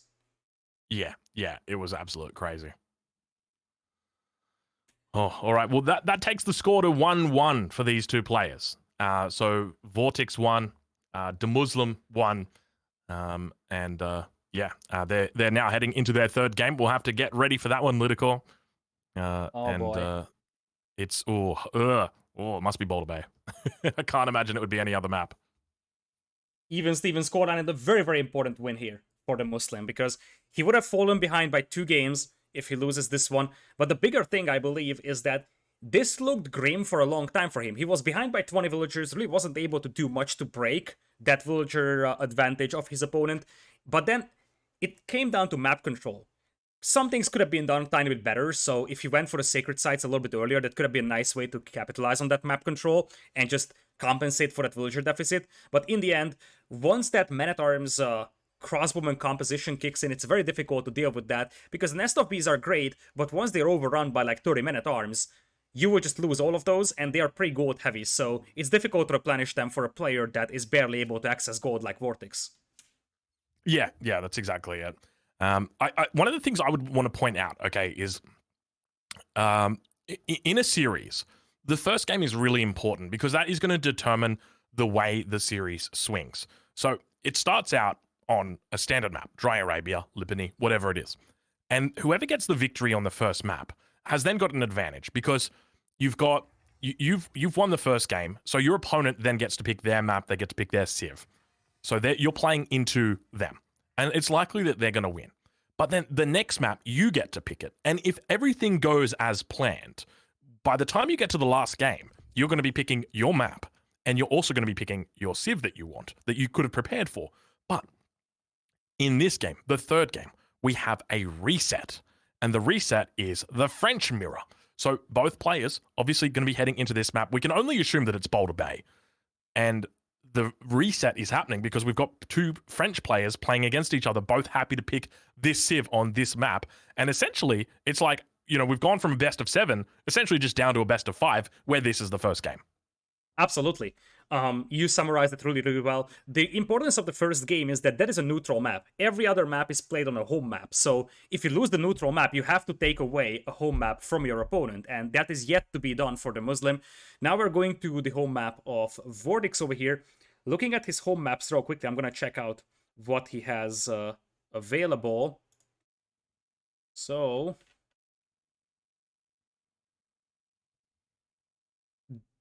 Vortex has Nagari, Mongolian Heights, and Boulder Bay. So it's gotta be Boulder Bay. It's Boulder Bay then. Neither Nagari or Mongolian Heights justifies a French pick. Oh boy, French mirrors on Boulder Bay. We have seen some attempts at sort of breaking that French dominance on this map, but once again, we can just push this down to the simple fact that the simplest way to play water is French. You can mess around with the Loggia attack ships of the Rus, and if you play it perfectly, you have a chance to beat the French. But French is by far the simplest water civ to play. So straightforward, so easy. Yeah. All right. Well, let's get into it. G'day, fellas, and welcome to a casted game. Spawning in on the north of the map, we've got Vortex playing as the French. The map is, of course, Boulder Bay, with a very curious spawn. But down towards the south, Lidicor, who have we got spawning in? We got the Muslim coming in as the French as well. So despite the Hulk nerfs, we are still going to see the spin meta and the Hulk meta on here on Boulder Bay. We talked about this before the game, that by far the simplest way to play water maps is to play French. You got the cheaper drop-off buildings, you got the faster training villagers, so all of your economy bonuses are well streamlined into your build. Hawks are rather easy to micro as well, I would say, for pro players. Yep. And we also have to mention that this map doesn't really feature that much land combat, at least until late game, and French is just very, very good in late game land combat. So if this is decided in post-Imperial, the French is just a very powerful civilization over some other alternatives. Also worth noting that the French is one of the civilizations that has a market-style landmark to age up the feudal age with, and that's one of the more underappreciated things here with the French. Because as you go up to feudal age, you will pile up a bunch of food with your fishing economy, and you want to turn that into wood or gold so you can add 2 hawks right at the beginning. And you can do that with the Chamber of Commerce landmark. There's only 3 civilizations that can balance their eco like that. The French with the Chamber of Commerce, then you can technically do it with the Silver Tree of the Mongols, and of course the Golden Gate for the Rus. These 3 civilizations have the option to convert some of their food at least into wood or gold. Yeah, that's a really good point. I think one of the things for me as well is like, obviously, I'm like most people. When I see a mirror, I kind of roll my eyes. I'm like, oh, great, you know, it's a mirror. I get bored with the mirrors. But I will note that, like, typically, if we were going to see, say, Rus versus France or Rus versus HRE versus France, we could pretty much determine the outcome of the game before it even starts, just based on the civilizations. So obviously, the Rus are a very effective counter to the French. The French are very effective counter to the Holy Roman Empire, and the Holy Roman Empire a very effective counter to the Rus. Works in a rock, paper, scissors formation or way. But with a French mirror match, obviously it is a lot different in that we don't really know what's going to be happening here. Obviously, players are both going to be looking to be fighting over the water. We're obviously going to see a lot of hulks. There's no surprises there. But I'm looking forward to seeing if we see a Viper-esque play in that we have a player just completely give up on the water and then really just focus on their land economy. Obviously, the French have got a number of bonuses that helps them out with their land economy. They've got reduced cost for their mining camps and mills, etc. Also, a reduced cost on their technologies, but also they have faster villager training time as well. Vortex is harassing that gold mine for a long, long time, and the Muslim already had to pull one villager away because that was heavily damaged. He doesn't seem to be reacting to this one, and even though he's not reacting, the fact that he has to pull a villager every once in a while to avoid getting it killed is going to slow down his gold income a tiny bit. What I would love to see from the Muslim, though, is killing those sheep that are trailing Vortex's scout, just as a retaliation for all that harassment. Yeah. Yeah, it's quite curious to see. And interestingly, he hasn't actually killed the sheep yet either. They're sitting right on top of his villagers, and you know they're basically just asking to be killed. So yeah, typically you want to cash in your gold and then kill the sheep. But he's going to be falling back. He actually doesn't have enough gold to age up either. Uh-oh. Oh, this is bad. Oh, but I think Vortex realizes he might have... Yeah, he probably realizes. He's clicks on the gold vein and says, oh, hold on a minute. You don't have enough gold yet, my friend, to age up. So I'm just going to keep hitting you out here. But keep in mind, this uses a lot of APM from Vortex. But, I mean, it's the early game. You got a lot of APM. You just queue up a villager. You queue up a fishing boat, that sort of thing. And behind this, Vortex going to be looking to age up. And he's just looking to delay his enemy's age up. And you might be thinking, you know, you're sitting at home, you might have your feet up, drinking a beer, like, you know, putting in a lot of effort to try and get rid of those villagers, but it's not really doing that much, is it? Well, actually, it's doing quite a lot, my English friend. So he's trying to delay this landmark from going up, because if he goes up with the Chamber of Commerce, which he hasn't, he's gone up with the School of Cavalry, so you're right, it didn't do anything. But if he went up with the Chamber of Commerce, it would have delayed him, and then he obviously gets more effective market rates. Absolutely. That's a great summary. Even just 5 seconds of advantage to feudal age with the Chamber of Commerce could be massive because of the market prices.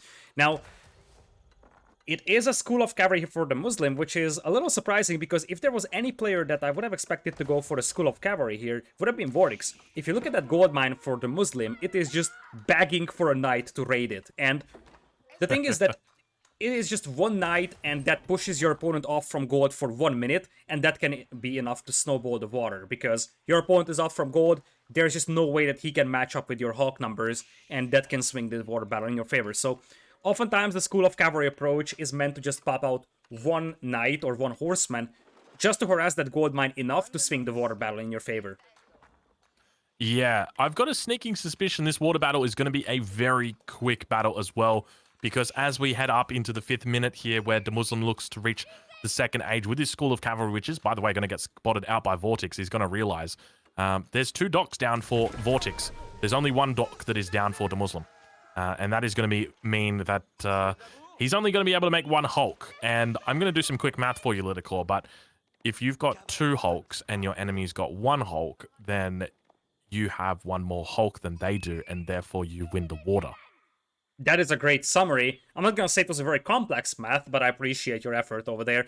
So, to me, this tells me that the Muslim actually wants to go very aggressive on land, because only 1 dock, even though he's adding a second one just now, and a school of cavalry, looks like he sort of just wants to stall the water out, hold it as long as possible, and apply a lot of land pressure. Now, the reaction is perfect here for Vortex. He's spotted the school of cavalry, so he's just going to get the walls up because he knows exactly that the only way the Muslim can capitalize on that school of cavalry is by getting some land damage in.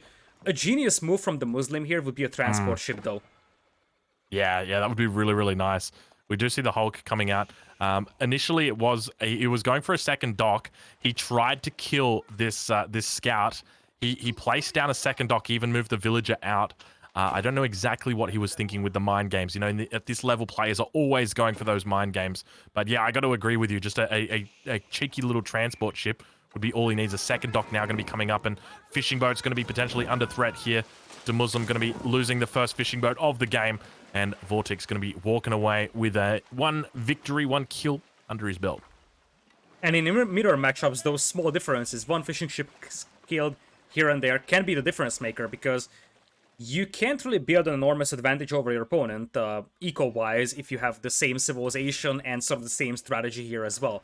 However, these small engagements, taking down 1 fishing ship, being able to snag one villager every once in a while, those are the small things that build up an advantage to you and slowly snowball the game out of control. Yeah, that's a really, really good point. I'm looking forward to seeing what we have on this water, because we've got the 2 Hulks now coming out for the Muslim. He's managed to actually drop the second dock out. Also going to be going for additional sails here and look to get a bit more of a nimble bonus against his opponent. He is out on the deep water fish. He's got to be careful here. He's going to be losing some more fishing boats as he heads out into the open ocean, managing to keep one of those fishing boats alive. Unfortunately, it does go down, though, and now going to be using his acceleration bonus out here on the open ocean to actually catch out a Hulk, which is a pretty big victory in the early stages of the game. Yeah, he did lose 1 fishing ship back at home, but isolating 1 Hawk from the opponent could be massive over here. Although with the spin micro, Vortex is maximizing the damage that he's doing, and with 2 more Hawks coming in to reinforce, this might actually be a win for Vortex, because he's likely to trade 1 Hawk to 2. Yeah, it's interesting how the mechanics work, and now we've got a 3rd Hulk coming in, which means the Muslim's got his advantage. So, you know, I mentioned earlier that we kind of have this little rock, paper, scissors jam that happens. Well, it almost seems like the rock, paper, scissors is happening ever so slowly as players continue to reinforce their position. A little bit of weird graphics I'm having over here, but now the Muslim actually going to be able to seal up a potential victory here as he manages to take out one of the Hulks, and overall, I think this has been an even trade. In fact, probably even in Vortex's favor, as the last Hulk from the Muslim actually is very, very injured, and probably not too long for this world, it seems. The key thing here for Vortex, though, is that he's got 8 fishing ships working for him, whereas on the other side, it's only 4 for the Muslim, and they're actually on shorefish. So, yes, the water is right now even in terms of military numbers, but Vortex is capitalizing on it a lot more, and keep in mind that he also got the Chamber of Commerce, so it's a little bit easier for him to convert that food into resources that are useful for naval combat, wood and gold. Yeah, really good point. Spearman now going to be coming out from his opponent Vortex. Now, as soon as he spotted that his opponent had gone for School of Cavalry and had opened up with a horseman, he immediately responded by dropping down a barracks just to keep himself safe. And just to prevent any potential damage coming in here from his opponent. So doing a really nice job with that. Interesting walls here from Vortex as well, going for the longest point. But I do like this. It's going to avoid overchopping, and that is always something that you've got to be very careful of, is overchopping. So a nice move there from him. Now going to be pushing out. He's got 3 of his Hulks coming out of the woodwork and looking to do a bit of damage over here, but not really a lot of damage can be done, if I'm honest with you, as the fishing ships now from Vortex are going to be going down. And Litter, who's in the better position here? Seems like it is the Muslim. He's able to fight a 4v3 battle over here, took down 2 fishing ships. On the other hand, there is some Hawks coming in here for Vortex, so he could soon have the numbers advantage, but I think if the Muslim is able to separate those 3 Hawks from this one on the right side, he could actually carve out a nice little lead here in terms of ship numbers. Yeah, it's not too bad at all, is it? He's doing quite well. plenty of Hulks out here, but the first one's going to be going down. Really decent mass now for DeMuslim as he's beginning and trying his best to micro back. He's got to be careful of any potential Hulks that do pop out there. He's going to be falling back after getting that one, and Fishing Boat's doing a great job of healing these Hulks up. So DeMuslim definitely going to be taking away the victory for that little fight. Got to be careful. He's sending in a Hulk in towards its death. DeMuslim, you got to wake up, my friend. That Hulk, what's it doing? Yeah, Got to be careful. All right. His own ships were very heavily damaged and he didn't want to lose them, so he retreated. Although he almost took down 2 more ships from Vortex here. Vortex had to pull all the fishing ships to repair his combat vessels. It still has to be a win here for the Muslim though, because it was a 1-for-1 ship trade, and also he took down 3 fishing ships from his opponent. So now the fishing ship numbers are rather even. As you said, woes are coming up for the Muslim as well. So both players will be settling in for a long naval combat here. Yeah, one of the things to note as well, obviously, landmarks for the French are mutually exclusive. That means you can only pick one of them.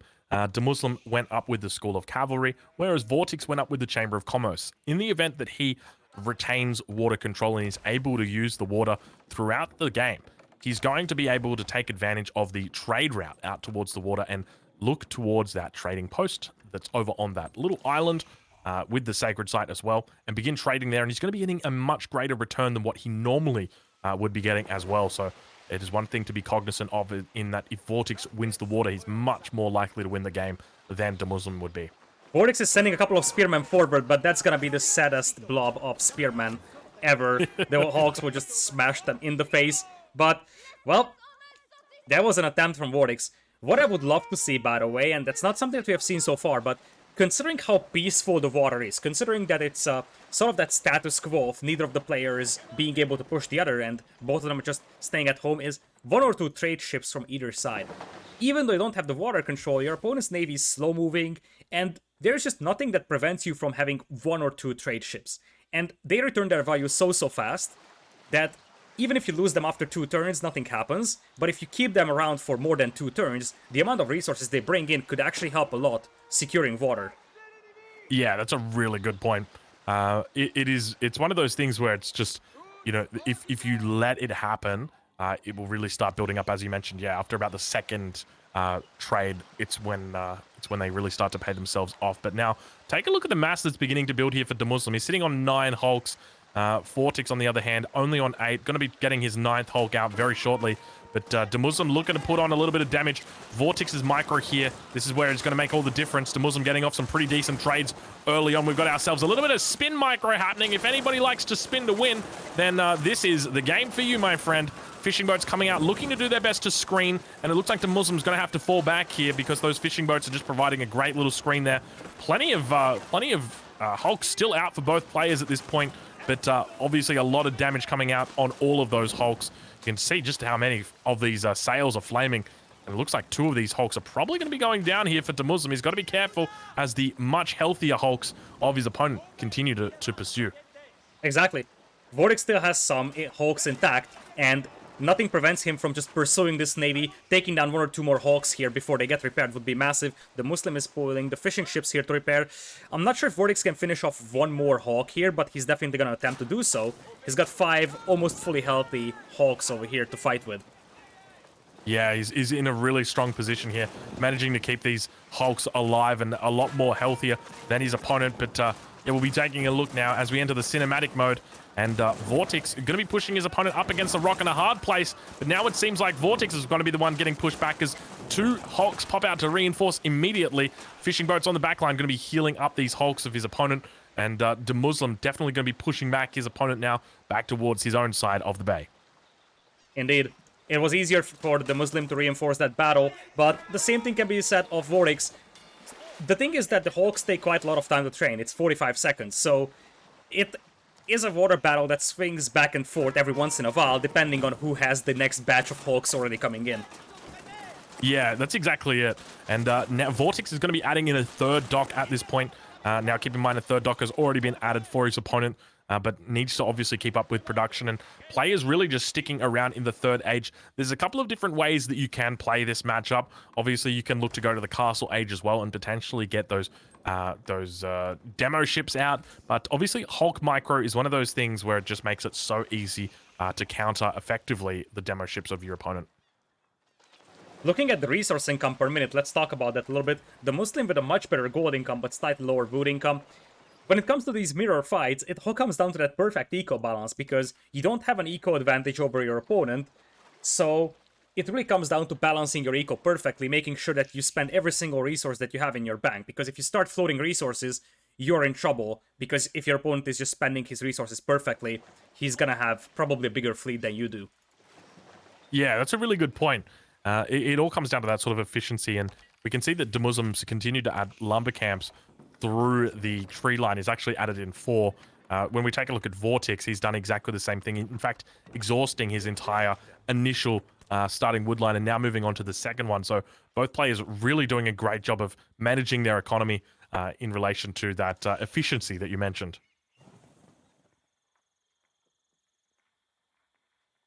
Hulk's going to be moving towards the Muslim's base now. He's got 8 Hulks out. Vortex does. Spinning, definitely going to be happening. Winning, probably not going to be happening. Both players going to be looking to now contest this central point. We'll head into the cinematic mode and get down nice and close as they begin to spin, begin to win. First Hulk of the game going to be going down, or first Hulk of the battle. Second Hulk, third Hulk. Count the Hulks. That is what's happening right now. Reinforcements going to be coming in. He's fighting a little bit closer to his dock here than his opponent. The Muslim actually doing a pretty decent job of pushing back, and you can see the way that he pushes up like that, standing in an aggressive stance. You can definitely tell he's a southpaw. But now going to be pushing back his opponent. 4 Hulks remain for him. Compare that over towards the Muslim, and the Muslim sitting on 6 also has those reinforcements coming in, and you can see that there are the barrels in the ocean. These are left as bounty for the Mongol players. But unfortunately, no Mongol players in this game, Lidicor. Indeed, it was easier for the Muslim to reinforce that fight, and those are the type of power spikes you're looking for. 2 more Hogs than your opponent, take down 1 more Hog, then you lose, and those are the small pieces of advantage that you want to pile up. Now, the Muslim has to retreat once again, and while that fight was definitely giving us some hype, at the end of the day, we're still seeing the exact same scenario. Both players exchanging shots, exchanging blows. It's like a box match. But in the end, no one is really falling so far. Vortex is down to 3 fishing ships, and the Muslim is down to 2. So at this point, we're getting to the stage where everybody's fighting for water, but they're barely getting anything out of it currently. Yeah, well, that's exactly it. Because as soon as you win the water, that's when you actually win the game. Because you take control of the water, and it's like, oh, okay, we can finally do that thing that we were wanting to do for the entirety of the game. Make fishing boats. You know, begin trading. We can do that now that there is no threat here on the ocean. But until that happens, we must be at each other's throats. It's kind of like, you know, when you're playing an RPG and you're doing the main quest, and you know you start off doing the main quest, and then you get a side quest, and then you get a second side quest, and then you get a third side quest, and you know you got to explore everything, and then you can finally get to the main quest eventually. But yeah, this is definitely a side quest that takes some time. That is for sure. I loved how the Muslim actually was hiding his scout in that stealth forest on the right side for a long time, so he wants to know if his opponent is gonna launch a counterattack. The Muslim, by the way, has a couple of archers back at home, so he went for an archery range, but he hasn't really used it to do anything with it. Now that he sees that wood line, you could actually justify sending those archers forward and doing some harassment over there, because cutting off that wood line even temporarily could be a way to swing the water battle in your favor. Yeah, well, I'm curious to see exactly how he does it, but one of the things to note is that economies scale in Age of Empires. And as the game continues to grow, economies continue to get bigger. We've now got 73 villages for the Muslim. You got to think about how many units you can get out in with 73 villages.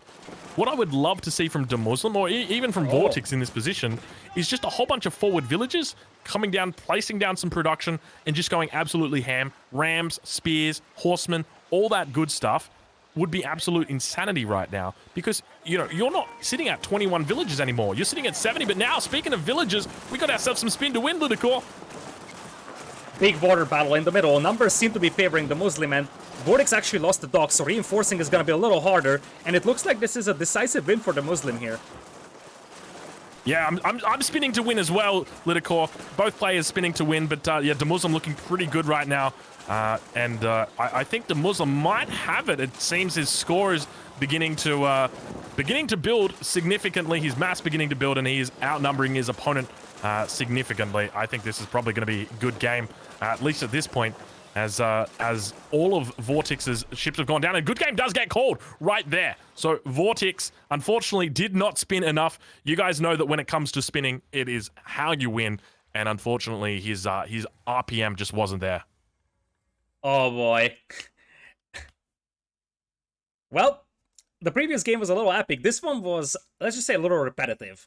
It definitely had its own appeal, and it just came down to very, very small details. Bit of an eco balance, slightly better fights being taken, and as I said, the fact that the Muslim could actually take down Vortex's dog before that fight began actually helped a lot, because that decreases the production of Vortex quite a bit over here. And I did mention that for the Muslim over here, he needs to take away a home map from the opponent, and this was Vortex's home map, so he did just that. Yeah, that's a really good point. He's managed to seal that home map victory away. We talked about it at the beginning of the game that it's sort of gone back to an even footing in that there's a mirror map or a mirror match on a map. It sort of makes it even for the players. But yeah, that's a really good point. All right, well, we might wrap this one up for YouTube. YouTube, if you are watching this, I hope you guys have enjoyed it. I'll leave a link in the description over to Lidicor's YouTube page. You can check out plenty more casting like this casted game that we have just done. And Lidicor, I don't know about you, but I like to cast Boulder Bay games. I like to spin. I like to win. And I hope you like to do the same thing. All right, there we go. Okay. So, now we're going back to land maps over here. And the Muslim, after losing game number 1, he is going to have a 1-game lead now. And we did discuss that first game. Remember that. It was Rus versus Abbasids. It's a matchup where, on paper, Rus should be the favorite civilization. It's one of the strongest civs currently available in the game with their fast castle build order. And we talked about the fact that maybe the Muslim just said, okay, I'm just going to use Abbasids, which is not necessarily a civilization I'm really happy with. I'm just going to try my best with that civ, see what I can do against one of the strongest civs of the opponent. Because I'm confident that I can just take away some home maps in mirror matchups potentially. And now we're looking at a situation where he still has his Rus available, yet his opponent is starting to run low on the epic civilizations. Because there's still Abbasids and English, or Abbasids to be used for Vortex. Sorry, I'm just having some chips. These are really good. I got butter. What are they called? Hold on. Let me tell you. Honey butter chips. They're really good, Lidicor. That's a great point that you make. He's running out of those civilizations. He's lost France. He's lost Rus. He's lost the Chinese. Doesn't have a lot of other civilizations that are at the top. Mongols are obviously banned. So that leaves him with what? He's got... I mean, he's just got basically the lower tier civs now, doesn't he? But speaking of lower tier civs, 47 seconds until this next game begins. Lidicor, are you in it? Yes, I am. And we are going to, I assume it's, is it Nagari? It's double Delhi, so I reckon Mongolian Heights. Ooh, interesting. I reckon Mongolian Heights for double Delhi. I mean, it could be Nagari. It could be Ancient Spires. If I don't think that's in the map pool, but that's like, one of the options. Yeah, it's probably going to be Mongolian Heights. That's the map where, if you're not picking the Delhi, it's very, very difficult to secure any kind of fishing eco for yourself. No Mongols. Mongols is usually the most beloved civilization on that map for many players, but Mongols are gone. No French. You could, in theory, justify something like Rus or Abbasids, but Delhi Sultanate, I think this is the only map where you can use them, at least in a decent level. Anywhere else is just a little underwhelming. Yeah, I think you might be right. All right, I'm going to introduce this for YouTube. Let's get to it. G'day, fellas, and welcome to a casted game spawning in over on the northeast side of the map. We've got Vortex playing as the Delhi Sultanate, and Lidicor over on the opposite side of the map. Who have we got spawning in? We also got Delhi here in red for the Muslim. This is game number 4 in a best of 7 between the two players of the $20,000 SteelSeries Prime Cup Grand Finals. We already have a dog coming up here for the Muslim, and that's being harassed by Vortex.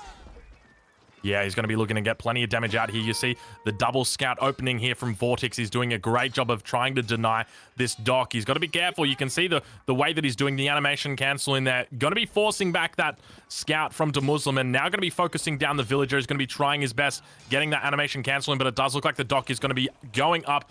Muslim might be losing a villager as a consequence, but he's going to be happy he manages to secure that dock there in the early game. And yeah, that villager does look like it is not too long for this world. Actually manages to get away.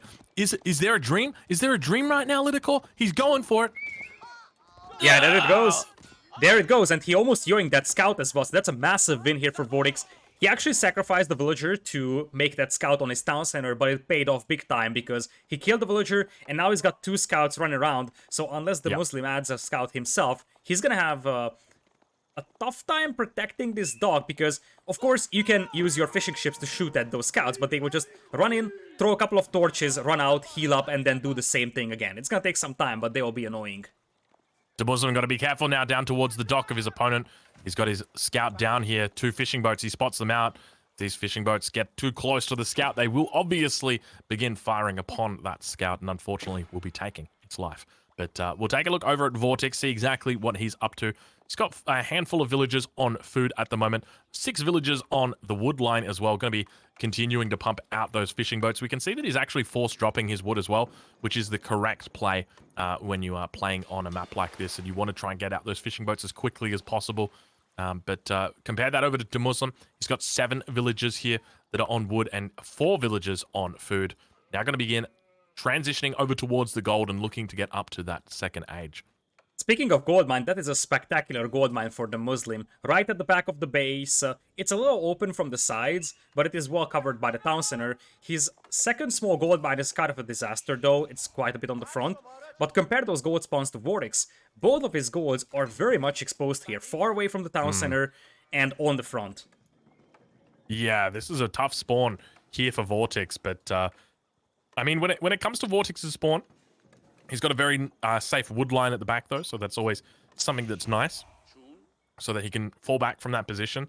And when it comes to walling in, I think Vortex has also got a pretty decent spawn as well. Got some great little protective trees in here around the west of his base, as well as these little ledges as well. They're going to be helping him out plenty.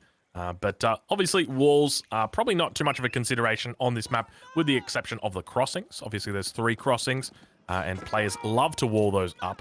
But now some harassment going to be going down on the gold mine of the Muslim. He's looking to take out more villagers, Vortex is.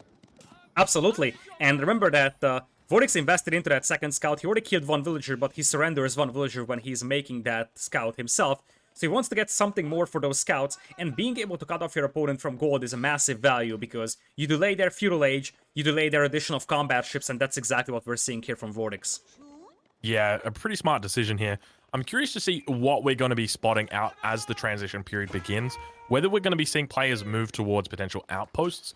Obviously, once they reach up into the next stage, they're going to have access to the Dao, but with the Dao, it's going to be quite difficult dealing with potential outposts and things like that. Absolutely, and you see that we have the Muslim struggling quite mightily with that gold income. Vortex is getting closer and closer to that feudal age, and in a mirror matchup, such a feudal age power spike could be massive because that first Dao coming out could easily just destroy the fishing eco of the Muslim here. These scouts are doing work over here. Yeah, this is absolutely ludicrous. So Vortex about to hit 200 gold. There he goes. He's going to be ready to age up now. He could potentially look... I mean, he's got 6 villagers on gold at this point. I'm pretty confident he's going for a fast castle. There's no 2 ways about it. And at the same time, he's going to be looking at the gold vein of the Muslim, and he's going to see, oh, he's only gathered 80 gold at this point. Look at the villagers that now come out for the Muslim. The Muslim at the same time is going to be like, oh, hold on, I need to get more of this gold in. He's going to be going for 6 villagers himself. So both players probably looking to head up towards that fast castle and look to secure that third age timing, probably before the 10-minute mark. Absolutely. And when you're going for your own fast castle, it's even more important that you're harassing that gold mine, simply because if your opponent is going fast feudal for combat ships, and you delay his feudal age, you buy yourself a little bit more safety, a little bit more time on water before your fishing eco gets pushed, and that just guarantees you that you're going to have enough food for castle age here. Yeah, that's a really, really good point. There's just so much that you can gain from this. Obviously, as you mentioned, villager seconds, but the big fact is that you're buying yourself time on the ocean, or rather on the when it comes to the battle, essentially. So you're going to be able to push in to your opponent and have those extra few seconds. So now we see Vortex aging up. Dome of the Faith has obviously gone down for the Muslim here as well, but it's going to be quite some time before he actually is able to is able to get up to that next stage. Vortex now also going to be adding in a Dao So really looking to commit to that second age timing push and have that significant advantage over his opponent. And just, I gotta say, man, I am so annoyed with his control of the scouts. He's doing such an incredible job here to just continue harassing his opponent. And he's got the sheep here as well. I think he might be actually faking out DeMuslim. And so one of the things that players can do, Scout actually going to be going down there for DeMuslim. So with these sheep, you might not think it's a big deal to kill the sheep, but let's say that you've got a villager that's got 9 gold on it, right? And that villager is about to collect its 10th gold, but the sheep come in. And let's say you right-click the herdable sheep, whether because you've misclicked it or whether because you have decided that that's what you wanted to do. Never mind, DeMuslim just tapping out straight away. His fishing eco was about to get absolutely wrecked because the Vortex just pulled all the fishing ships and the light junk he had, and that's about that the delayed Feudal Age. You delay your opponent to Feudal Age in a mirror matchup, Vortex is the first one to get a combat ship out, and while the fishing ships themselves don't do a lot of damage, once you get 1 or 2 dows out, the Muslim will get pushed off from the water, and that is just going to translate into an eco lead. The Muslim was just like, okay, I am still not in Feudal Age and I'm gonna get pushed off from the water. Very, very easy win here for Vortex, and all that hard work for the Muslim in the previous game, all that spin micro, is just something that gets nullified in just a matter of seconds. Yeah, I'm going to have to go in and watch the replay, Lidicor. I completely missed that. I'm off in my own little world talking about, you know, the minute mechanics of carrying 9 gold on and taking out a sheep, and meanwhile there's like a game-winning push that's happening. So I'm going to speed that one up. I'm going to go watch it and see exactly what happened, but yeah, obviously there was a lot more of a significant timing there, but you can really see the contributing factors that were there. Obviously, there was the gold mine. That was the big thing, and you mentioned that in the early game. You said it's in a great position there, but that didn't really stop the scouts from coming in, did it? Absolutely. And it is just that investment into 2 scouts and then controlling those 2 scouts. And obviously, it might seem easy that, oh yeah, I have 2 scouts, I'm just gonna harass that gold mine, but it's very difficult because you constantly have to go for all that micro with the scouts. Those scouts still take a lot of damage from villagers, so you look away for a second, you're gonna lose your scout. The magical thing here for Vortex was that he could keep those scouts alive the whole time. He even killed the Muslim scout, and he just kept harassing those villagers. Scouts take a lot of time to kill vills, but he's been doing that for 3-4 minutes, and in the end, he actually nailed a much faster Feudal Age time than his opponent, and that just translates into naval advantage out there. Yeah, that's exactly it. So he managed to get up at 5:44. He gets his Dow out. Let's have a look and see what time that Dow comes out. So the Dow comes out at about 6 minutes 30. Manages to get that out, and by that time, so DeMuslim still isn't even out, or isn't up rather, at that point in time, and the Dow pushes out with 7 fishing boats over towards the base of DeMuslim. DeMuslim does have 2 docks that are up, but he loses the first fishing boat. The second fishing boat was about to go down, and DeMuslim realizes that his entire economy is going to get lost in that single moment and loses the game to just 2 scouts, really. That was it. You know, people might look at this and go, oh, a water map is stupid. That had nothing to do with water. That was nothing to do with water. That was 2 scouts and a dream, and they fucking absolutely destroyed that shit. That is incredible. Incredibly played by Vortex there. Wow. Absolutely. What a game. And I mean, it's a tiny game, but it demonstrates how important it is to micro those scouts in the early game. absolutely, and this shows why these players are elite in the world. 99.9% of the people on this planet wouldn't have been able to do this with those scouts. It is just a perfect micro, and behind that one, he had no town center idle time. He was consistently producing fishing ships, had a perfect eco balance, and just doing so much with so little is the key here, especially in mirror matchups. As we discussed multiple times, it's very difficult to carve out the lead in mirror matchups, so small things like this, harassment here and there, being able to kill that first docking villager was also something that helped a lot for Vortex, and in the end, he wins with the deli here. Yeah, incredible stuff. All right, well, if you're watching this one on YouTube, it was a quick one, a short one, but it taught us a valuable lesson here today. So we'll catch you guys in the next one, and I'll leave a link in the description over towards Lidicor's channel. Make sure you check him out. Thank you so much for joining us. And with that being said, we do have the map selection in for the Muslim. He is going for Hillandale. It is probably his favorite map, and we both have Holy Roman Empire available, but Chinese is also in for the Muslim. We actually have the game up already, and they are 40 seconds in, so Did they start this without spec delay, or we're just talking too much in between games? We might just be talking too much in between games. All right. G'day, fellas, and welcome to a casted game. We've got... Actually, I just realized, Lidicor, are you in? We might need to get you in. I'm in. I'm actually thinking that we should fast forward to the live feed because it's just Dark Age, and it's just gonna be impossible to sync up otherwise. All right, that's a good call. All right, let me just get back into the game because I just quit it because I was going to start us off again.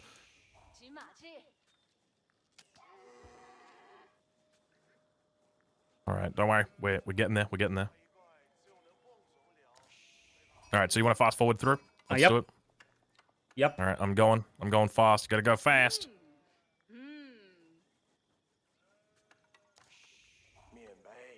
All right, I'll introduce us.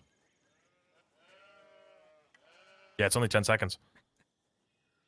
G'day, fellas, and welcome to a casted game. We're a little bit late into this one. Apologies. Vortex has spawned in as the Holy Roman Empire. He's got his prelate out. He's getting up those villages. He's inspiring them up. And his opponent, who is spawned on the opposite side of the map. Lidicor, tell us who's playing on the red color. The red color is going to be taken by the Muslim right now. He's pulling his Chinese here on Hillendale. This is game number 5. In a best of 7 in between these two players of the SteelSeries $20,000 Prime Cup Grand Finals. The Muslim loves to play this map, and he has used a mixture of Chinese and Holy Roman Empire in previous sets that he played. But I don't think that he ever played in this tournament with Chinese against Holy Roman Empire. It was either him using HRE against Chinese, or it was a Chinese mirror. Yeah. So this is going to be the first time where we're going to see him using Chinese here. However, we have seen him use this matchup in previous sets before, just the other way around. He was the HRE and his opponent was the Chinese. So he's got the knowledge of the matchup. And that's what I was about to point out. So he's going to have really good matchup knowledge. I think it's all just going to come down to execution. Now, obviously, DeMuslim has played a lot of Chinese. When I actually started watching DeMuslim's streams initially, when he was about rank 500, he was just playing the Chinese. So it is, it's great to see him out on the Chinese again. What's your prediction for this game, Litter? I think I'm just going to go with the Muslim over here, simply because, as I said, he's very, very familiar with this matchup. So even though he mostly played the HRE versus the Chinese, not the other way around, he knows exactly what the weaknesses of Holy Roman Empire are when fighting against the Chinese. He's opened with a mill, as you would expect, and looking at the relics real quickly, I have to say that he considers himself very, very lucky having a relic on his hill. That's very, very rare on this map, and it definitely helps to make sure that it's a little more difficult for your opponent to get the free relics for the Regnis Cathedral. Yeah, I got to agree with you there. I'm going to go with Vortex. I have talked about this matchup before, and I do think that it is very favored towards the Holy Roman Empire. But that's with a couple of conditions. I think that if you're playing Chinese, there's two ways to play it. The first one is you go very aggro in H2, and you look to control relics into the transition period.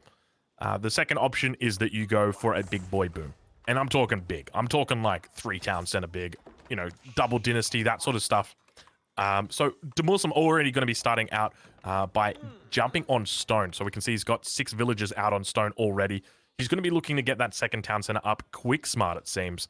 And yeah, quite a curious opening for him. Also got 2 villages over on gold as well. So not sure exactly what he's going to be looking to do with that. Potentially put down the dynasty. On the other side, Vortex is going to play professional scouts here. He already dropped his mill. He's going to do that with a stable. That's the pretty standard way of playing the Holy Roman Empire. You make your stable, you use that to make scouts, and you're going to be gathering all that hunt close to your Akin chapels, so your food gathering is boosted. And after that, you play a fast castle, you pop out 1 or 2 knights to control the map with them, secure the free relics for Regnis Cathedral, and probably play fast Imperial into Palace of Swabia, because the only way that you can match that villager production from a 2 potentially Frey Town Center Song Dynasty play is by using the Palace of Swabia, so a fast Imperial is likely here for Vortex. Yeah, that's a really good point. And this is part of the reason why I think that the Holy Roman Empire is so strong on this map in particular, is just because of that fast Imperial play. One of the things I'd like to note is have a look at this Ark and Chapel. How beautiful is this position right here?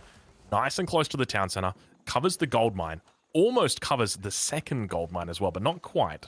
And then gets, obviously, it's going to get probably the next 2 lumber camps as well. So he's going to be really, really happy with this position. He's going to be, yeah, his economy is going to be off chops, we would say in Australia. Absolutely. So, looking at the Muslim, he actually went with the Barbican of the Sun in front of his base. Kind of needed here because his gold mines are quite exposed. You could technically justify going for the Imperial Palace right away, but you gotta be careful with that, because if you go for that, you are completely exposed to any kind of aggression. And with such exposed gold mines, you gotta be careful, especially after the previous game. Yeah, that's a really good point. He's gold mines are quite exposed. Yeah, you're on the money with that. But yeah, it does a pretty decent job of covering them. I'm curious as to what we're going to be seeing coming out of Muslim. Obviously, he is dropping that second town center down, but he has stopped mining gold. So probably going to be looking into. Obviously, we saw earlier. I think it was in an earlier series that it was the 2TC versus 3TC. I suspect we're just going to be seeing 2TC Dynasty into Fast Castle. So who knows exactly what we have, but Muslim now going to be dropping down a stable himself, and I like this. If he can just get out maybe... Oh, did I just see professional scouts coming in for Muslim? I did too. It is a possibility. The Chinese can do that really fast. If he has a mill that is for professional scouts, indeed, he's got it. And the Chinese can get that really fast. You supervise the mill that accelerates your research, and you also go for the stable being supervised. You can actually get it out faster than the Holy Roman Empire player can. So technically, you could have the scout numbers advantage over here really fast, and you can just start yoinking the hunt from your opponent's side. You're already losing your one patch of huntables here to Vortex, but you could just go and take his side, so I don't think that you have to sweat this too much with the Chinese. I feel like a pretty big mistake has been made here from Muslim. He's gone for his second town center before professional scouts. So in my opinion, this is an objective error. I think that you should always go for professional scouts before the second town center. And the reason why is because you've lost your entire hunt. So we can see that he's going to be pulling back one deer with his scouts, and then going to be heading over to the other side of the map, as you mentioned. But take a look at the other side of the map. Vortex is already beginning to clean that up. He's got 4 scouts that are out here on top of that. And he's got a 5th scout that's running back in. So, best case scenario, he might pick up 2, might pick up 3 of those deer out here. And so this is part of the reason why it's so important to go professional scouts before the second town center, because otherwise you're just investing in professional scouts, which is just going to result in you getting maybe 2 or 3 extra deer. Absolutely. As you said, especially if your opponent is going for professional scouts, it's a race for huntables, and professional scouts is an expensive upgrade, so you really want to capitalize on it. Otherwise, you just wasted a bunch of gold that you had. Ragnis Cathedral already on the way for Vortex, though this build is looking really clean here, taking the hunt close to the Aachen Chapel. Same thing for the gold. Next step for him is popping out a couple of knights and going for those relics. And I feel like if he can secure 3 relics over here for Ragnis Cathedral, and then go for that fast in Palace of Swabia play, it's gonna be difficult for the Muslim to fight this one, simply because his opponent already seems to have a tiny bit of an eco advantage. Yeah, you're not wrong at all. And then from the Muslim's perspective, so I thought he was just going to go for like a 2TC Dynasty Fast Castle, but then also add in Horsemen to try and deny relics. But it doesn't even, like he's got 1 Horseman out on the field now, and the professional scouts have just delayed him significantly here, and obviously not really given him a lot of a reward. Like in his base at the moment, the deer carcasses, he's got 1, 2, 3, 4, 5 deer. That's it. So he's quite low on the numbers. Knight going to be coming out now, nullifying the early aggression from Muslim, and he's going to have to fall back here. The Prelate is going to be attacked, but it's not going to go down. The Knight is going to be able to do plenty of damage, and also the screening going to be run here from the scouts, going to be able to protect that Prelate. Absolutely. The idea is nice from the Muslim. He wants to isolate that Prelate, but it's pretty difficult to kill it only with scouts, and I already heard 1 relic being picked up, so the Muslim might be able to snipe 1 monk, but it just takes too much time for him to get to Castle Age, get his own lancers out, and be guaranteed to finish this. And now with the monk carrying the relic, it could be a Vololo. Yeah, it goes for the Wololo. Not going to be successful, but keep in mind that second Prelate's going to be able to cover for the first one as well. So if this Prelate does get under attack, he's just going to be able to move the second Prelate in and do a bit more Wolololling if he needs to. But he's going to be able to get those 2 in, and then he's finally got that 3rd relic down towards the south of his base. And I gotta say, Vortex is playing this incredibly well at this point in time. Flawless display from him. He's going to be finally cleaning up the hunt from his, or inside of his own base as well, and just bringing that back to the town center. And you can see all the villages just so nicely stacked here out on each of these And I love the way that he's actually just dropping the hunts on the villages as well. Just going to help his gathering rate out so much more with that. Absolutely, this is textbook execution of this Holy Roman Empire play. And if you look at those resources, just look Yeah. at that resource bank skyrocket. Mm-hmm. He has gotten wheelbarrow as well, so his economy is really good with wheelbarrow, with Yakin Chapel, 2 relics in Regnis Cathedral, and he's about to drop that Palace of Swabia. Where is he dropping it though? Is he moving out of his base for that, or just close to that No, stone no, mine? just coming for the stone mine, yeah. So keep in mind the Palace of Swabia, it is cheaper as well. So going to be able to click up extra fast with it. The Muslim now reaching the Castle Age, but yeah, as mentioned, his opponent is now going up to the Imperial Age, so there is definitely like a significant timing window. And this is what I was talking about is there's two ways, in my opinion, to play against this strategy with China. The first one is like a full Age 2, but you got to be aggro, and you have to be denying relics actively, but it can be very hard going up against the knights.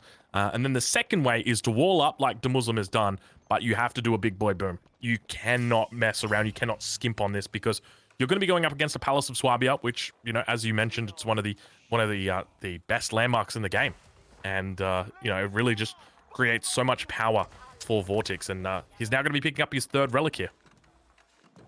It is, in fact, the fourth relic now. He has 3 relics back at home, and that's the fourth one coming out. A Lancer is pursuing that prelate, but even if it gets killed, I don't think that the Muslim can prevent that relic from being brought back. Currently, it's 39 villagers versus 62, so the Muslim has a massive advantage in villager count, but that will soon change. Yeah, Woolalol going to be unsuccessful here in the middle. Lancer does manage to take out that prelate before the relic does get back towards the base, but he's already secured up those 3 in the Regnitz Cathedral. He's not fussed at all about having to delay that one coming in. It's only going to be 100 gold a minute, and that's only going to work out. He's going to have to drop a monastery for that one as well, probably. Gets a nice little screen in there on that Lancer. Prelate's still going to go down, though, unfortunately. And I think Muslim's probably pretty happy with himself that he's able to delay that relic from being picked up, but little does he know, 3 relics are already in this bad boy. Absolutely. And the thing is that the Muslim is going to have to start setting up the farming eco, which is always a massive investment to go for. He's getting close to Imperial Age / Yuan Dynasty, depending on which he wants to go for. Probably should be Imperial Age first, and then whenever he can afford it, go for Yuan Dynasty.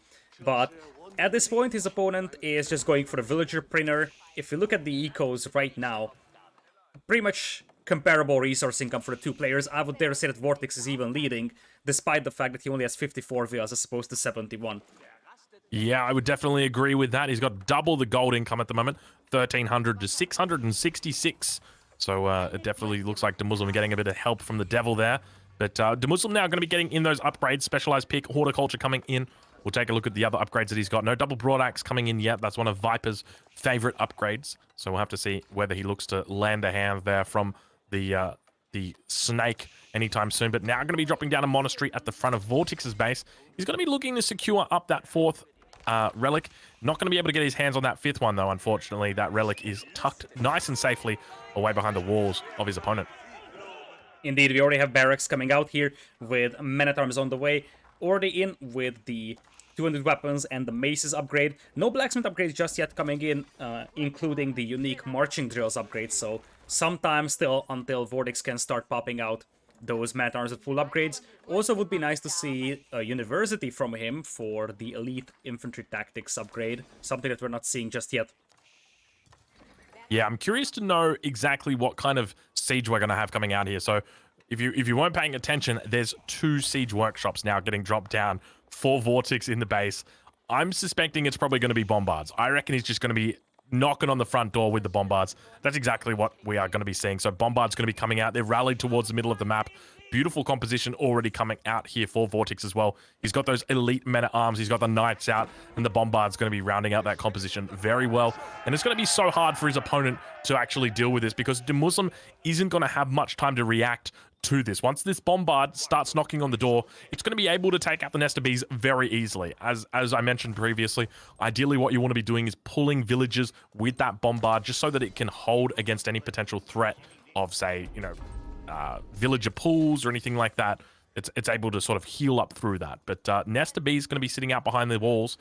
How are you feeling about this, Lidicor? I'm feeling quite good because the gold income here for Vortex is just very, very good. This is just so underappreciated. With 4 relics here, including 3 in the Regnitz Cathedral, that is 1000 gold per minute passively. That's way better than what the Rus would get for their fast castle build. And you see the game is only at the 15-minute mark, so you see, you have an Imperial Age player with 1000 passive gold per minute, a town center that's capable of producing villagers every 5 seconds for 12 food. And he's the one that's already securing the sacred sites, whereas if you look at the Muslim, he's got some Nest of Bees, but as you said, those can be sniped down by bombards very easily. Yeah. And this is part of the reason, what I was saying earlier is, I don't know how to beat Holy Roman Empire that does this. I genuinely don't. I believe this is the perfect strategy against China. I'm not sure if you see that. There's a villager who was doing a bit of a curious walk around the edge of the cliff face. Did get taken down by some of those knights. But yeah, this is such a difficult build order to deal with as the Chinese, because you got to keep in mind the Chinese want to play the same game that the Holy Roman Empire do. They want to sort of sit back and they want to just build up their, they want to play the late game. And that's what the Holy Roman Empire wants to do. But at the same time, they just do it so much better than the Chinese does on maps like this, where they're able to get those access to those 3 relics. They're able to get out their professional scouts, and they're able to do it in an environment where they're going to be safe. So against the Rus, it's going to be difficult. Against the French, it's going to be difficult. The Monks, the Mongols, it's going to be difficult. But against the Chinese, it's going to be perfectly fine. Absolutely. And the thing is that, as you said, the Chinese and the HRE want to play something similar here. The difference is that the Holy Roman Empire can build up their numbers much easier. They can get to Imperial Age a little easier. So, thanks to that passive gold income, they have to invest less into their economy at the beginning, whereas the Chinese have to go all in on their eco. And now we're seeing Vortex push in, quite a lot of men-at-arms hitting the field, Bombards taking on the Barbican of the Sun. Yeah, it's going to be tough for these Nest of Bees to hold. As the men-at-arms begin coming in, we see the villagers going to get pulled here as well, looking to try and screen now for the Nest of Bees. They're not going to have too much luck, unfortunately. They begin falling back, but the Nest of Bees not even firing off at this point in time. It looks like Vortex is just hanging out and just trying to wait for it to come in. Bombard's going to be doing their best to come up on the backline. They're going to be focusing down these Nest of Bees. Good luck to the villagers trying to heal through that one. Only 2 Nest of Bees remain at this point in time as the scouts actually take it down. And it looks like we've got GG being called. The Muslim surrendering, tapping out Vortex, victorious, and going to be taking a 3-2 lead in this series, Lidicor. Very well played here by Vortex. He really used the civilization to the best of his capabilities. Textbook execution of that fast castle into relic collection. Very nice moves from him to collect not only 3 but 4 relics to work with, and then nice fast Imperial. And if you look at the villager count in the end, he actually caught up.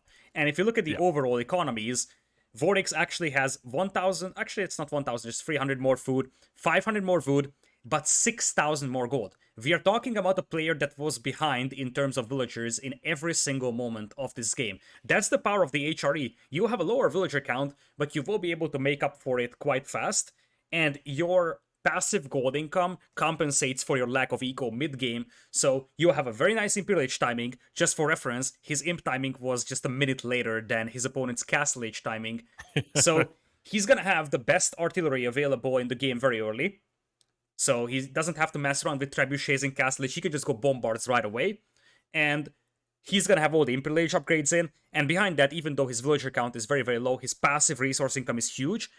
And he doesn't have to invest into expanding that economy at all, basically. The villagers are so cheap that he can spend pretty much all his food income on the men-at-arms. Yeah, and speaking of men-at-arms, take a look at the military count right now for Vortex. Once he hits that Imperial Age, there's a couple of minutes there where he's got downtime, but he just hits a power spike and just goes through the roof. It is ludicrous how much military production he gets out there. But yeah, that's incredible stuff from him, and really I got to scratch my head, and I think the Muslim probably does as well. Head back to the drawing board for that one. The professional scouts definitely came in a little bit too late, unfortunately, but I'm sure he'll work that one out for the next game. Lidicor, it was a pleasure casting this game with you. I'll make sure I leave a link in the description over to your YouTube. If you're watching this on YouTube, make sure you go check out Lidicor, and we'll catch you guys in the next one. All right. And with that, we have a 1-point lead now once again for Vortex, so we're going to the home map of the Muslim. We only have 2 civilizations remaining, so it's starting to become a little predictable. The Muslim will still have to use his Holy Roman Empire. It's somewhat surprising that he ended up going for Chinese over here, because he was the one that showed how well the Holy Roman Empire can perform against the Chinese in previous sets in the tournament. He decided to go for Chinese over here. Maybe he was expecting something else from his opponent, although I feel like it was somewhat predictable that Vortex goes for HRE. Maybe he just didn't want to play a mirror. But now we have 2 maps left to go. One of them is Nagari, and the other one is Lipany. So Lipany is a very open map that has to be a Rus versus, I guess, English, and that's probably the best bet for Vortex. Vortex actually managed to play very well against Rus fast castles before, and the mass foot archers could work nicely, so the Muslim has to be careful going for fast cav archers here. Fast castle is almost guaranteed. The unit composition is the question. Yeah, and that's exactly what we're going to see. Apologies, I'm just bringing my mic up there. Yeah, that's exactly what we're going to see. So it's probably going to be Lipany, Vortex versus Demuslim. So Demuslim on the Rus, Vortex on the English. We've got 10 seconds until this game starts. Lidicor, are you here? I am here. I am absolutely here and ready to go. Match point for Vortex, and this would be his first major Age of Empires 4 tournament victory if he secures this game. But we have the Rus out here, a civilization with a stunningly high win rate in this tournament so far. Yeah, indeed. All right, well, let's get into it. I'm going to introduce us for YouTube. Let's go. G'day, fellas, and welcome to a casted game. Spawning in on the southwest side of the map, we've got Vortex. He's going to be playing the English, opening up with a scout. The map is, of course, Lipany. He's going to be playing up against the red player, Lidicor. Who could that possibly be? It is still the Muslim out here playing as the Rus. So when it comes to this civilization matchup, it is one of those matchups where, in theory, the English have all the ingredients to beat the Rus, but we have seen so many failed attempts at stopping that Rus fast castle or just dying to the cav archers. We have been talking about this one before, that having the Rus is just sort of half a victory already right now. Yeah, that's a huge point. One of the things to note, though, but as you mentioned, the English have sort of got all the ingredients that they need to beat the Rus. And I think the Rus are slowly adapting to the English, as you mentioned. We're starting to see more and more transitions beginning to happen where the Rus players are just going for men-at-arms. And that's something that we didn't see a few weeks ago. But now we're beginning to see it. Almost it seems like every second game a Rus player will be like, actually, I'm not going to make horse archers, I'm going to make men-at-arms. So we may see that potentially this game. Vortex going to be on the defense early as Demuslim begins to scout out his side of the map. Yet to find any deer on his side, but Vortex has a safe hunt towards the west side of his base and yet to spot it, unfortunately. So Demuslim may spot that one out and see if he can potentially take it. But down towards the south, Vortex has found his second hunt and actually going to be securing up a hunt of his opponents. Look at that, Vortex up towards the north of the map, Lidicor. Yeah, that is a great start for him. He sort of skipped taking his own hunt simply because he can delay it a tiny bit. As expected, he's playing with a second scout added from town center. That's almost mandatory when you're up against the Rus. You just don't want to give them all that bounty out here. And as things stand, Vortex is doing an excellent job taking a lot of hunt with him. So the Muslim is at a very, very underwhelming 45 bounty only. Now, he has found 2 wolves on the right side, and there is some more out there, so I don't think that Vortex can prevent the Muslim from getting to tier 2 bounty, but it's definitely the best start that Vortex can hope for, I think, at this point. Yeah, I think the one thing that's going to concern the Demuslim the most is obviously he's found his first hunt. He hasn't found that second one just yet. He knows it's going to be behind his base, and he probably thinks it's a safe one. But he's now beginning to head back towards his own base without really exploring his opponent's side all too well. You know, had he just gone a little bit further, the deer would have been just within his line of sight, just, you know, an inch or so on my screen. I mean, my screen's pretty small, so it probably works out to be about a couple hundred pixels, but still, he's now going to be looking to age up, dropping down that golden gate, getting it down at about 3 minutes and 5 seconds. 5 villagers going to be tapping away at that one, and his opponent will have a look at Vortex and see where he is at, so dropping down that council hall. So as we head into the second age, Lidicor, what are you expecting to see out of these two players? So first things first, we've talked about the importance of getting that early bounty, and so far the Dark Age was a disaster for the Muslim. 125 bounty is terrible for this fast castle build. You are not unlocking your second bounty tier just yet, so you have a smaller or like a lower villager getter rate. Your hunting cabin's gold trickle is also smaller, although this is actually a very nice hunting cabin with 25 per minute. But still, you don't get that second level, and you just don't have a lot of gold to work with, so in order to get the professional scouts, you are going to have to sell 100 resources already. In fact, it's a little concerning for him, because if you look at his gold count right now, it's 108. If he sells 100 wood, he's barely gonna be able to afford that professional scouts, something that he really wants to go for.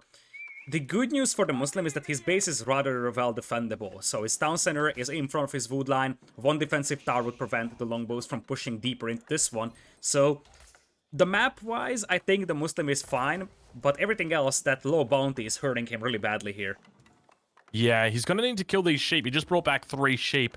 Now, keep in mind, when he does sell this this wood or this food that he's got stocked up here, he's going to be able to yeah, okay, there we go. All right, he's managed to do it. So now going to be able to get professional scouts in. He's got 10 gold left over. Yeah, that was very, very close to not having enough gold. And only sitting on 145 bounty. So I definitely think heading into this second age that Vortex is looking incredibly strong. Yeah, Vortex is definitely having a good start over here. But with the Rus, you can start moving up and trying to steal the huntables of your opponent. That's exactly the plan for the Muslim. He's moving out for the hunt closer to Vortex's base. Vortex will actually see that, and there's a bit of a scuffle here for a couple of wolves. Those will be mandatory to grab for the Muslim, and he actually takes down the sheep from behind the scout of Vortex. That's a nice little extra 5 gold for him. So despite that disastrous Dark Age bounty-wise, he actually manages to compensate a tiny bit with those wolves. Yeah, going up to 200 bounty now. He's got 3 sheep following him, so that'll take him to 215. He's got 2 sheep back in the base. That's 225. Is there any more wolves, or are there any more wolves out on this map? If he finds one more wolf, he will be able to hit that 250 bounty. But take a look now at what we've got coming out from Vortex. A villager as well as longbows. So he is not only looking to apply pressure in the early game, but he is looking to really make a stand. And the key problem here for the Muslim is that his low bounty gold actually translates into delayed castle age, because he's gonna have to use the Golden Gate multiple times, and you get a ticket every 1 minute. So the more tickets you need to use, the more your castle age is delayed. Plus, he isn't on the tier 2 bounty, so his food income is also weaker. So that's gonna be combined for delayed castle age, and we're seeing some knights coming in here from the Muslim. I think he's realizing that he's gonna have to delay this a tiny bit and fight off the longbows first. Yeah, this is something that we've actually seen a lot of Rus players begin realizing, is that they can't actually go age 3 against a strong age 2 English player, and they're just going to have to play age 2 themselves. So we see the double stable coming down now for the Muslim. He's going to be looking to obviously train a few knights for himself, but keep in mind that he's going to need to begin adding archers as well, because we will have a barracks getting dropped down, I suspect, any second from our English player. It's actually going to get dropped down on the front line. I loved it a lot, because the key thing here is reinforcing that battlefield with spearmen. It doesn't really matter that you have 8 or 9 longbows on the battlefield, so you can wait for longbow reinforcements, but you can't wait for spearman reinforcements, because if you don't have any spearmen on the battlefield, you will get smashed by knights. So having that forward barracks out there helps. The tower, of course, up front is going to help with the network of castles bonus. And the thing is that the Muslim scouts were active trying to stop that villager making that tower, and in general just taking a look at those longbows. So he's just now starting to ferry in deer for himself, which means that he really has a slowed down food income compared to regular fast castle builds here. Yeah, he's in a really tough spot here. Vortex has definitely got his number this game, it seems. But yeah, he's managing to ferry in those deer. He's got plenty of scouts out, though. So he's got 7 scouts, 8 scouts. Yeah, 8 scouts out in total. And this is definitely going to help him out a lot, this food coming in. Building up the night mass quite significantly, though. Where is his gold mine? His gold mine's actually right on the front of his base. And this is going to be pretty dangerous for him. So if Vortex actually spots that he looks to go for that gold mine, he could very easily isolate that and prevent it from ever being used. You're 100% on the money here. The Rus can only avoid mining gold as long as they're going for that fast castle build and then gathering the relics. And that's the power of that build. Your eco is very, very compact until you don't have to mine gold. But if you don't have relics, your only source of gold will be using that golden gate. You can use that to bridge through gaps like we're seeing over here, but it's still going to be a little more difficult to get good knight numbers out because you don't have a lot of gold to work with. Yeah. We've got the blacksmith now coming in, Lidicor. Siege engineering is on the way. Beginning a transition to a few farms as well in the base of Vortex. But we'll be expecting +1 to be coming through soon for the longbow range as well. But he's moving back longbows towards his own base, and I'm curious what this is all about. So he might just be a little bit cognizant of the potential threat of a raid. Is that what he's thinking? It's possible he might want to intercept the scouts that are coming in to try and steal his hunt, but he saw the knights before, so he might be suspecting that, hey, there are some knights coming in. And remember, when you have a forward barracks, you surrender your opportunity to make spearmen back at home. That's the drawback of a proxy barracks or any kind of proxy production building. You are risking your defense back at home at the benefit of being able to reinforce the battlefield a little easier. Yeah, that's a really good point. Typically, you will see players look to pick up reinforcements in these matches. Obviously, you've got a more mobile force like the Holy or the Rus player rather, who has got the Lancers out. They're going to be able to run rings around their enemy players, and you obviously want to have those barracks, or you want to have those spearmen out rather, to escort the longbows across the map. And they're not going to be able to do that. So, as you mentioned, it is definitely, there's a bonus, or there's a plus, and there's a negative. That's a pretty sizable force for the Muslim, and I actually like how patiently he's playing. I think he needs to pull the scouts as well to fight this one. He would probably prefer to wait until he brings in the deer, because the scouts will be great at absorbing damage. He doesn't have a lot of cavalry here, but it's enough to deal with this force if there is something that absorbs the arrow fire. Enough archers here to deal with the spearman. It's just a matter of making sure that your archers don't die to the longbows before they can kill the spears. Yeah, that's exactly it. Now, going to be pushing towards the north side of his base, beginning to focus down the rest of the infrastructure that is up here. And there's quite a bit. There's a couple of houses, the hunting cabin that he's got that's going to continue training out the scouts. He's got a couple of villagers over here looking to actually heal up this house, but going to be losing off the first one, going down to these longbows. A lot of Strelbora out at the moment, and the Muslim are actually looking pretty decent on the back line. There's actually a lot of military here for him. A lot of siege as well. Look at all the scouts that he's got out. He's got 11 scouts right now, Lidicor. Yeah, patience is key here for the Muslim, because if he moves in a little too early, his opponent will force one decisive fight, and he's just gonna destroy his entire army, and then Vortex wins. So you gotta take your time and build up your numbers as much as possible. It's still harder for Vortex to reinforce the battlefield than it is for you, so you gotta take your time, get as many archers and cavalry out as you can, and the time may have just come. Here comes the push here from the Muslim. Yeah. Massive push coming in right now. Look at all of the scouts running out, leading it, but all of the villagers going to be able to come out, managing to take out the battering ram. Looks like one villager does go down, a second one going to be going down, a third one going down, and I think Vortex has obviously given up that battering ram. Do you think he's going to be happy with only getting 3 villagers for it? I think yes. The thing is that it's not only just the 3 villagers, he also forces the opponent to pull a lot of villagers from Wood to take that ram down, and he can just make a new ram, and behind this one his economy is untouched back at home. That's exactly what you want to do with that ram. Just make sure that your opponent pulls the villagers to fight it, and you can take down as many villagers as you can. So it is 35 villagers right now for the Muslim, 38 for Vortex. That's already a nice little advantage, and I think that the Muslim actually has to force a fight here and win it in order to compensate for those losses. Yeah, I think you might be right there as well. Archer mass is quite significant as well. 15 archers out should be more than enough to deal with the spears that are here. There's 12 spears out for his opponent. And now Demuslim going to be coming in. We see the spears getting down on the ground, doing a great job of just slicing and splicing through. Demuslim going to be trying his best to get in on top of here. The archer's just doing a great job of shredding through all of those spears. And I don't think Demuslim's going to have any trouble at all cleaning this mass up. And that is just a very, very good fight for Muslim if he can focus down the spearmen, but the spearmen are still out there, and many knights have fallen to those spears. Now, most of the spearmen are gone, though, and even with the network of castles bonus, it may be insufficient for Vortex. But is it? Because the archers are also gone from the Muslim, so a couple more spearmen coming out here could easily turn this battle around, especially with all those damaged knights out there. Yeah, there's a lot of units out here for Vortex. Obviously, they are doing their best to try and stay alive, but it looks like Demuslim has managed to hold at least for the moment. Still losing these archers on the back line, but on the front line, it looks like the majority of his early knights are going to be able to clean up this this longbow mass here, or at least prevent it from coming in any damage. Are they able to clean it up? That's a lot of resources down the drain for the Muslim. And remember, he is completely on the Golden Gate gold income. So every single knight that's lost over there is an absolute nightmare. This guy. God, what are we going to do with you, Lidicor? What are we going to do with you? But yeah, Demuslim probably needs to think about expanding towards gold. Obviously, you mentioned earlier, he's got the golden gate. He's going to be able to trade resources for gold. But it's only going to be a matter of time before he's sort of wondering which resources is actually going to need to be trading, because he's going to have to expand out, and now going to be taking the mining camp up towards the north. Now, Vortex probably spots this out.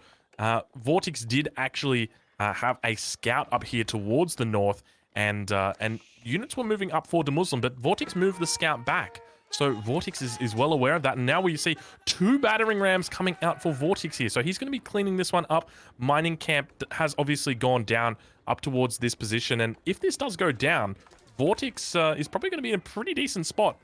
Absolutely. You can't wait longer mining gold, and that's exactly how you break this fast castle style build. You go very aggressive and just force your opponent to make a gold heavy army like knights, and then at some point he's gonna have to move out for that gold. If he doesn't, then he won't have the army to fight you.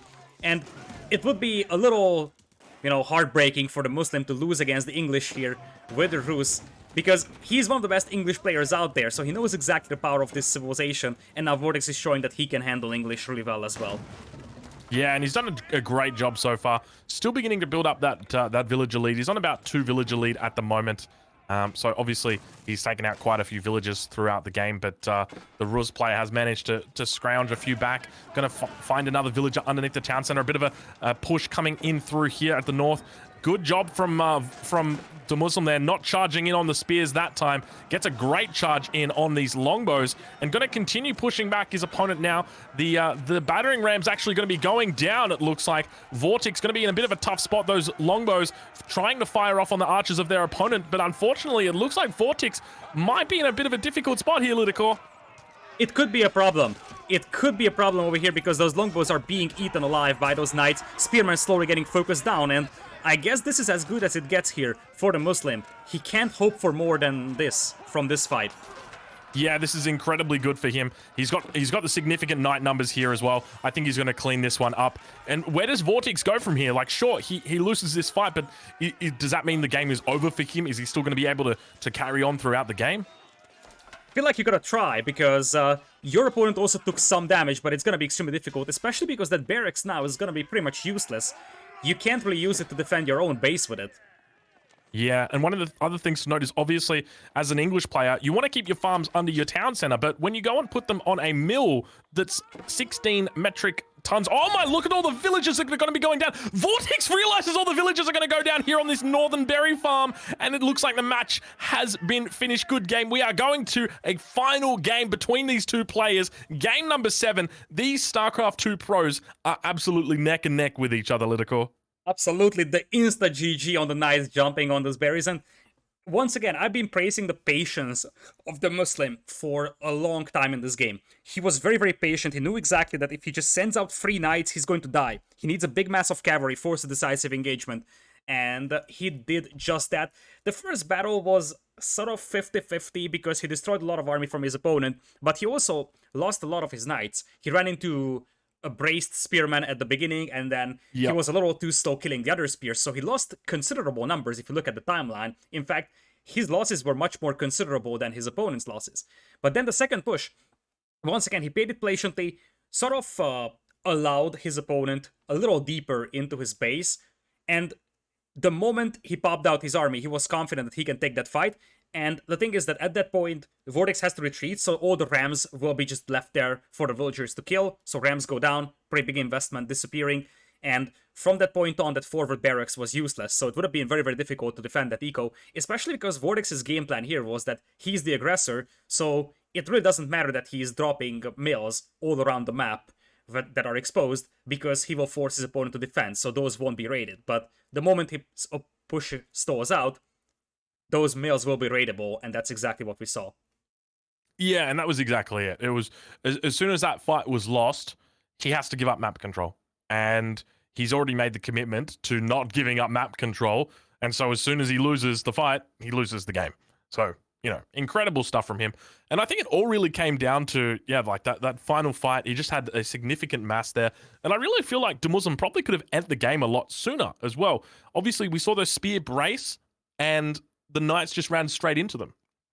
So that was a curious decision in that first fight. But a really nice game there from to Muslim. But we're going to be heading into the 7th game. If you're watching this on YouTube, I encourage you guys to check out Lidicor. I'm going to leave a link in the description, and we will catch you guys in the next one. Let's get to it, Litter. Game number 7 coming up, and it is on a map that neither of these players have a lot of experience on. I did mention that we sort of have a limited map pool to work with. So far, we have seen maps that both of these players played a lot. Altai, Hillandale, Lipany. But now we're going to a map that is barely played in tournaments, and that is Nagari. And I kind of feel like neither of these players really wanted to pick that map. It was just like, well, there is nothing left, so might as well pick Nagari. Abbasids are actually a solid civilization for Nagari. I'm curious how HRE will be played. I think Nagari is somewhat similar to French Pass in many ways. And because Holy Romans are actually pretty powerful in French Pass, I can see them being useful over here as well. The question is the Abbasids. I'm going to take a quick break here, though, before we jump into the game. We have 1 minute on the countdown. Want to grab something to drink before we jump into what will decide the outcome of this entire set. All right. Well, while you're gone, I'm going to give everybody some ASMR. We're going to get some chips up in this bitch. Oh, that's some good chips. Oh, yeah. Oh, damn. Oh, those are good chips. Oh, wow. Who would have thought the Koreans do chips that well? Are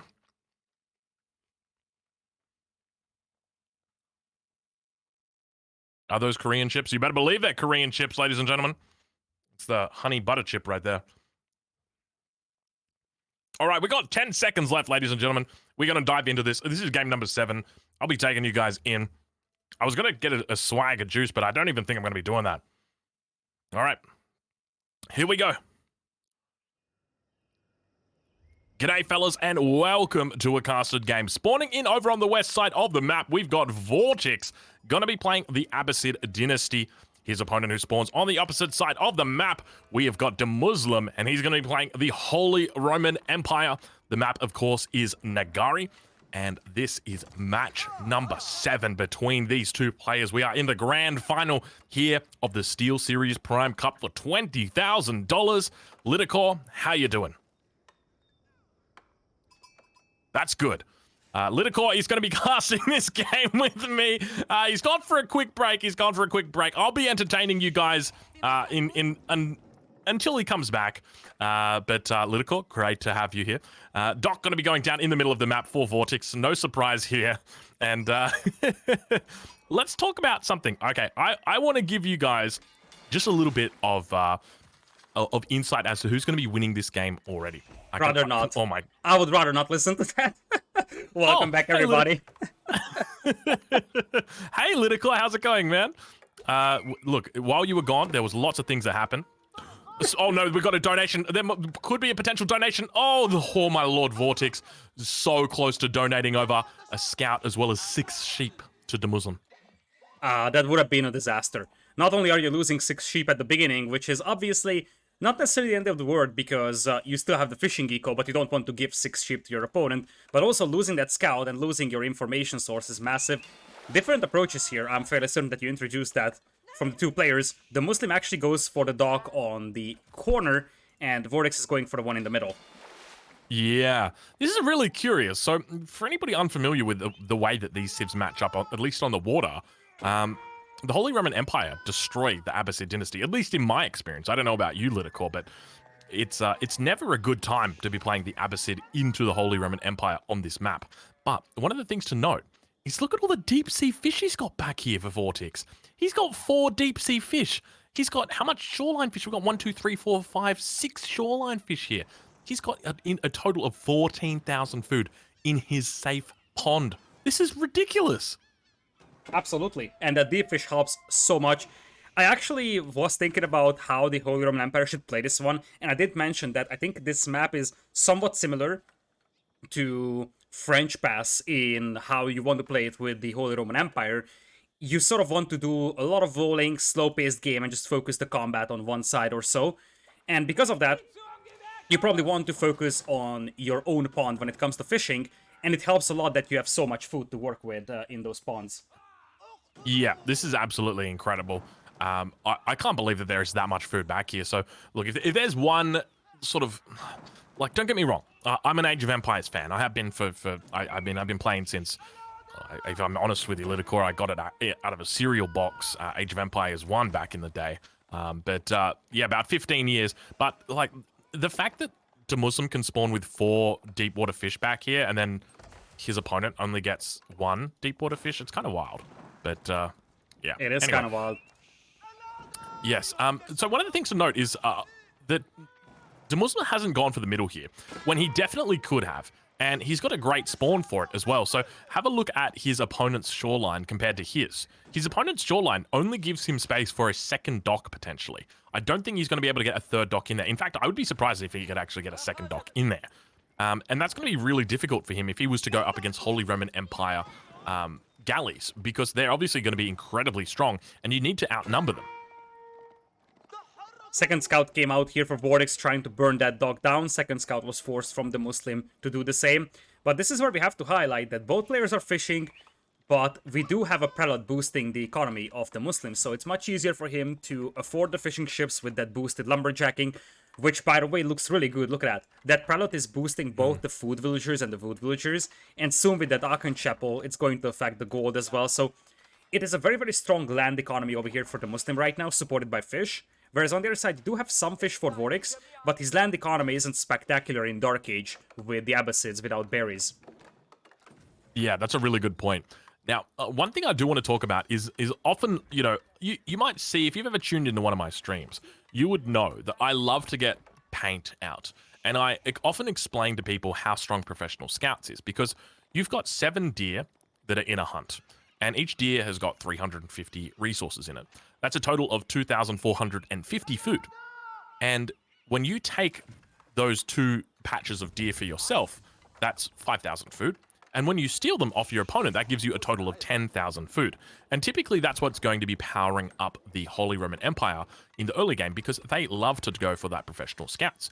But in this situation, the Muslim's not even going to need to do that, because he has got more food than he knows what to do with. He's got the 8,000 from the deep sea fish, the 6,000 from the shoreline fish. So even if he was to go for the Professional Scouts, he's still actually going to have less food from that than he would in his own back pond, which is very, very safe for him. So I suspect he's probably only going to be doing this all the way through to Imperial when he finally begins to transition over to farms. But, I mean, this is an incredible start for him. Absolutely. And you see, his food bank is already looking spectacular. He is not moving up with a villager to the middle to drop a dock, so he won't contest the fishing eco of Vortex. Whereas on the other side, Vortex is only halfway up to Fuel Age. Somewhat interestingly, going for a culture wing. It's not necessarily a bad decision, because the preservation of knowledge technology is something that can help a lot, boosting up your economy in the long run. The economy upgrades being cheaper helps a ton. However, the more conventional way of playing this one is the economy wing and getting that villager discount. Yeah, I think it indicates, you know, exactly what he's going to be looking to do. I would suspect he's probably going to be looking for an H3 timing with this. Probably going to be going culture wing into military wing, and then just only going with 1 town center. But we'll have to see how he plays it out, and then just utilizing the food bonus from the middle to be giving him a huge mass of men-at-arms. At least that's what I would suspect. But we'll have to see exactly how he plays it. He's going up to 750 gold right now. So probably going to be looking to just, I would suspect, research the preservation of knowledge straight away, and then begin aging up after that. And then during the transition period, probably even drop down double barracks, double blacksmith, look to get those double upgrades in. But we'll see how he does it. He'll probably be getting preservation of knowledge. Is it going to be coming in? Let's have a look. He's actually going for a market. Oh, interesting. I think he wants to buy himself the food. Look at that. He's floating a lot of gold. And if he's going for this fast castle approach, it really doesn't matter that he went up with the culture wing. There is absolutely no difference, because he's probably going to use the economy wing now. So at the end of the day, it won't really matter. Also, keep in mind that he's got a ton of food income from the middle. So does he really need that economy wing right at the beginning? Is it actually that impactful for him to have a villager discount when his food income is so spectacular? Yeah, I'm really curious why we saw this coming out, or how we saw this coming out like this, going for the gold instead of going just like macroing it on food. Like, why did he feel the need to throw down a market and rebalance his economy like that? Why didn't he just macro for H3 the normal way. So I don't know exactly what he's thinking, but going to be going up to the 3rd age now. We'll take a look over at his opponent. Demuslim also going to be going up to the 3rd age, going to be dropping down that Ragnitz Cathedral. And have a look at the macro behind this. This is incredible how many resources he's got in the bank already. Does he have those prelates going out? And he does. First prelate going to be heading down towards the south, looking to pick up that first relic. And speaking of relics, let's take a look at the way that they've spawned. Would you say that there's a favorable spawn for a specific player here? And if so, which player? I honestly don't think so. When I first looked at it, I said, oh, this is Vortex. But if you think about it, Yep. 2 relics are sort of in between the 2 players halfway. One is Yep. rather close to the Muslim's base. It's like really 1 screen away. There is one that's quite close to Vortex's base, but it's actually more than a screen away. And then there's one in the north, which is sort of neutral ground. It might be a tiny bit better for Vortex, but I don't think it is as big of a difference. It looks weird because they are sort of situated towards the left side of the map, but in reality, I don't think there is a massive difference between the 2 players when it comes to accessing relics. Yep, agreed completely. I definitely agree with that. We've got double relics now being picked up. He's managed to pick up 2 so far. He's put that one back. Has he put that one back? You got to put that one back. Come on, get it back in there. But now probably going to be losing this relic out here. He does have the option to wall a lull if he wants to, but that's probably not going to buy him too much time. He's probably just going to try and save the prelate here. Yeah, he could pop that because that prelate is getting very low on HP, or he could use the other prelate to heal, and that's exactly what he's doing. Big brain. Big brain Nice moves idea. right there. By the Vortex way, now clicking up. Yeah, go on. I just wanted to say that this was before the Ragnitz Cathedral finished, that are we actually seeing a fast Imperial here? Because if you look at those resources, that's actually getting better and better for the Muslim, and he's got an insane resource income from all that fish, the Ragnitz Cathedral. A fast Imperial with the Palace of Swabia could be crazy here, because this is basically French Pass on steroids with all that fishing eco, so everything is accelerated. We could see a 12 minutes imp timing, and then your economy is gonna skyrocket. Fishing eco plus Palace of Swabia together, or you need a lot more production building to spam out men-at-arms because you're floating a lot of resources. Oh, yeah. Look, I agree with you 100%. I genuinely think this is going to be a fast Imperial, and I do not know how Vortex is going to hold. Good luck to him. He does look like he is thinking about going for a timing, though. Mangonel going to be coming down. Yeah, keep in mind that this is going to be so hard. This is going to be really hard for Vortex to hold this. He's going to be trying to put Mangonels down, but you're going to need 5 Mangonels to actually kill off the men-at-arms, and that's only in age 3. Once they get to age 4, and you get the elite army tactics, you probably need like 8 of them, I guess. And the thing is that the men-at-arms on men-at-arms action will be won very easily by those HRE men-at-arms. They do have the maces, they do have the 200 weapons, they are just outclassing those men-at-arms by a massive margin. And once you get to Imperial Age, if you're afraid of those Mangonels, you can just add either Springolds with Roller Shard triggers or Culverins, and if I'm not mistaken, that is the Palace of Swagia. That's gonna be a 12 minutes in timing here. Palace of Swagia, indeed. Yeah, I mean, Demuslim getting 10 out of 10 for style points here, 10 out of 10 for strategy as well. So going to be exceeding notable creators who have got only 10 out of 7, or rather 7 out of 10 strategy timing. But going to be spotting out in the middle of the map the triple Mangonel here. So he knows about this Mangonel push that is coming. And Vortex really going to be pushing himself to the limit now. Yeah, I mean, this is just so tough. How does he even deal with this? We can see that he's got 4 barracks out on the front line that he's going to be making men-at-arms in. Demuslim reaching the next age. Like, I wouldn't be... Oh my god. Look at the barracks right now coming out for Demuslim. Holy potatoes. And he's got the food eco to work with this. He's adding Landsknecht though, which is a little risky because the Mangonels, they do a lot of blast damage. And the thing is that Landsknecht are fairly fragile. They only have 80 HP by default, so... Yeah. It is very, very easy to just get 1 or 2 good hits and just decimate those numbers. I think Men-at-Arms with the Elite upgrade would actually work better, and now we're seeing Elite coming in. You're probably going to surrender some ground here if you're Vortex. You might even say, okay, I'm gonna give up on the Ragnitz Cathedral for some time, and then force one decisive fight. Yep, I think that might be the best choice. He might even lose this Ragnitz Cathedral. Probably want to have villagers just healing it up slowly, just maybe 1 or 2 villagers in here. But yeah, he's going to be under threat here. 5 mangonels going to be coming out. Needs to have that elite upgrade in. We can see that he is, it's slowly coming in. Another 12 seconds. He's forcing down a couple of houses on the back line here. Now going to be dropping down that emergency repairs as well. A little bit late on that house. But now these barracks are going to get focused down. He's going to be careful as well. Up towards the north, those mangonels do spot out the villagers. They do. Oh, he's lucky. All right, that, geez, I tell you what, the mangonels have got a lot of siege on them, don't they? Yeah, that's a lot of mangonels out there. I feel like it was actually a waste to use the emergency repairs on the house itself. It would have been more useful on the barracks. But once again, this is not something that the Muslim has to be scared about. It's very similar to the previous game. You gotta play this on patient. You move out right now, you will get your army destroyed. You wait 20 more seconds, and you're fine. And even if you lose 10 villagers, even if you lose some barracks, your economy is very powerful behind this one. You force one decisive fight here, and you can win the game with that. Yeah. And now, take a look at exactly what the Muslim is doing. He's got villagers down to the south. He could potentially go for a surround with villagers. He's also got villagers up to the north. Going to be losing the town center here. He's not too fussed about this. It doesn't mean a lot to him. This town center is not even worth, you know, a third of the Palace of Swagia. But yeah, huge mass now coming out for his opponent. Vortex going to be trying his best to hold on here. And as you said, the villagers could indeed be pulled to just deal with the mangonels. With the Palace of Swabia, that it just allows you to spam villagers all day, all night, super cheap. You can use the villagers as sort of your kamikaze torch units that just dive in and destroy those mangonels. Now, Vortex has spotted that, so those villagers had a very, very rough day. But behind this one, the Muslim is building up a fairly sizable force of elite men-at-arms.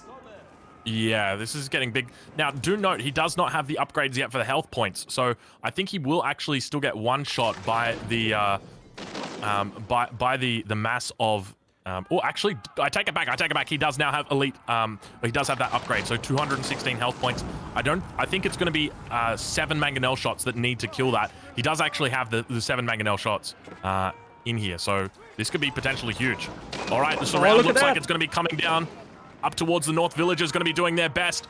On the same time, down towards the south, we've got the Lanchknecht beginning to fight in with the men-at-arms. Villagers all going to be falling down. He's got more in behind there, getting a great surround, but at the same time, it looks like the men-at-arms are going to be able to defend the mangonels off, trying their best to get through, and all of these mangonels are packed up. It looks like the Muslim is going to be able to clean this up. I think this might be a good game right here, Lidakor.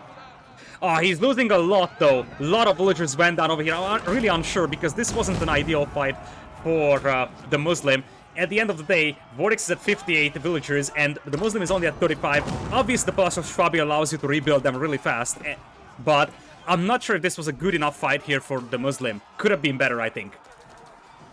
Absolute incredible stuff, though.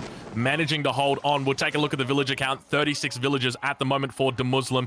59 now for Vortex, but keep in mind, the Palace of Swabia remains standing strong, and so does the Regnitz Cathedral. He could have looked to have taken out that Regnitz Cathedral, but he did not opt towards it. He took out barracks. He took out the town center with 7,000 hit points on it. He took it out, and yet he left the most important building, the Regnitz Cathedral, standing. Now to Muslim continuing to chase down those men-at-arms. Look at that, the Lanchknecht in the middle of the map, running as fast as it can. Boom. Boom. Boom. Quite a lot of fishing eco going for Vortex, but the Muslim, as we discussed, he's gonna have the villager printer, the Palace of Swabia, so he can recover those villager losses. He knew that all the way. He knew exactly that he doesn't have the time to mess like 50 men-at-arms and rush it down, but the villagers are so cheap for him, so expendable, that he can just use them to burn down the mangonels. Yeah. The only reason why Vortex could stabilize over here is because the distance between the two players is rather big, so there's a lot of buffer area here for the Vortex, but keep in mind, he's a Castle Age against an Imperial Age opponent, so we're talking about elite men-at-arms, and the Muslims' economy with those free Regnitz Cathedral relics is actually better than Vortex's eco. Yeah, that's a really good point. So it all really comes down to those relics. That's really what makes the difference, and it's part of the reason why the Holy Roman Empire is so strong on maps like this, where they've got that ability. But now going to begin harassing in the villages of his opponent. Look at all those villagers just going down, and the men-at-arms moving in so quickly for the kill. And now towards the middle of the map, mangonels getting spotted out once again. Those 5 mangonels all get spotted out by the men-at-arms in the middle. They're going to know exactly what is coming, so the villagers probably going to be able to get into position down towards the south of the map, potentially. Yeah, I mean, in this position, I feel like the Muslim is just ahead by an absolute country mile. And look at the Landsneck trade coming in from the north. That could be game. Those Yeah, units this do is- area damage, and that means that 30 villagers over here will be destroyed in 5 seconds. Let's see if the Muslim spots that, and he sees the Oh, he lumberjacks. spots it. Oh no, this is going to be bad. Lanchkanek going to be running in. It's going to be dealing with that wolf very quickly. Unfortunately, the wolf does go down. Not going to be able to get as many kills here as the Lanchkanek and the men-at-arms. And you got to be feeling bad right now for Vortex. He is going down very quickly. 38 villages, but it is not too long that he's going to be sitting on probably single digits. Down to 26. At the same time, we've got a push coming in on the Palace of Swagia. Is there any possible way that that Vortex can win this game? I would love to say yes, but I don't think. Because at this point, those are Castle Age men-at-arms, and sure enough, at this point, Vortex is pushing the base of the Muslim, but the Muslim can just stall this out for a long time, and he's just absolutely decimated his opponent's economy. And Vortex doesn't have the villager printer to compensate. He only has 1 town center, which, by the way, have 50 food cost on the villagers still, because there's no economy wing. At this point, I feel like with this army still in the battlefield for Vortex, he's got like a 0.1% chance. But if the Muslim just plays it smart and waits, he knows exactly how much behind his opponent is. Villagers moving down towards the Mangonels. They turn around. The Mangonels get a great shot on those villagers, but all of the villagers are still alive with what appears to be about 1 health and manage to come in. First Mangonel goes down. Second Mangonel going to get lit up there. Third Mangonel going to be going down. Those villagers are the hero villagers. Look at the health. They fall asleep underneath, and it looks like good game gets called. Vortex taps out. Our victor tonight is the Muslim. He wins the series 4-3, wins the set, and wins the tournament. Good game, well played. The bald man is back. Talk about an unexpected winner. Every single set we casted today, it was like, okay, it's a little surprise that Muslim actually got in here, but this one was an absolute spectacular show from him. I've been praising him throughout this entire tournament, that every single game that the Muslim played, he has been better and better, and we have seen that improvement over the course of this set as well. Very, very resilient, and when he played his best games, he really delivered and just outplayed Vortex out there. Vortex had an excellent show over here, and I think that the two players really show how close they are in skill, with a 4-3 victory only for the Muslim. But I think the key thing here is that if you have asked me or anyone else in the community before the tournament who I think is going to win this tournament, I wouldn't have said the Muslim. Yeah. I reckon if we did a community poll on AoE Zone or something like that, or Reddit, you probably would have seen 3-4 votes, that sort of thing. Don't get me wrong, the Muslim has got a lot of fans, but at the same time, I think they're realistic about the threat of other players that are out there right now. You got people like Marine Lord who are looking incredible, people like the Viper, obviously Vortex as well, incredibly talented, a great run in the tournament he had. And to think that the Muslim was able to overcome the people that he overcame and get through to this game or this match and take it 4-3. Absolutely Just what a run spectacular. from him. What a freaking run. And we also have to highlight that I think the Muslim actually had the hardest bracket of all players getting into the later stages, especially in the late rounds. Just as a recap, round of 16 up against Recon, a player that was top 8 in AGC Genesis, elite Age of Empires 4 player. Quarterfinals up against Marine Lord, then comes in against I'm Magic in the semifinals, a player that defeated the Mista and Hera, and then comes in against Vortex. So he had 4 insanely difficult opponents to fight against in the last 4 rounds, and he still delivered. Very, very consistent. He had some down moments, so some games felt like they were a little just weird or underwhelming, but he was able to close out close games, and that's something that matters a lot here. Yeah, and that's exactly it.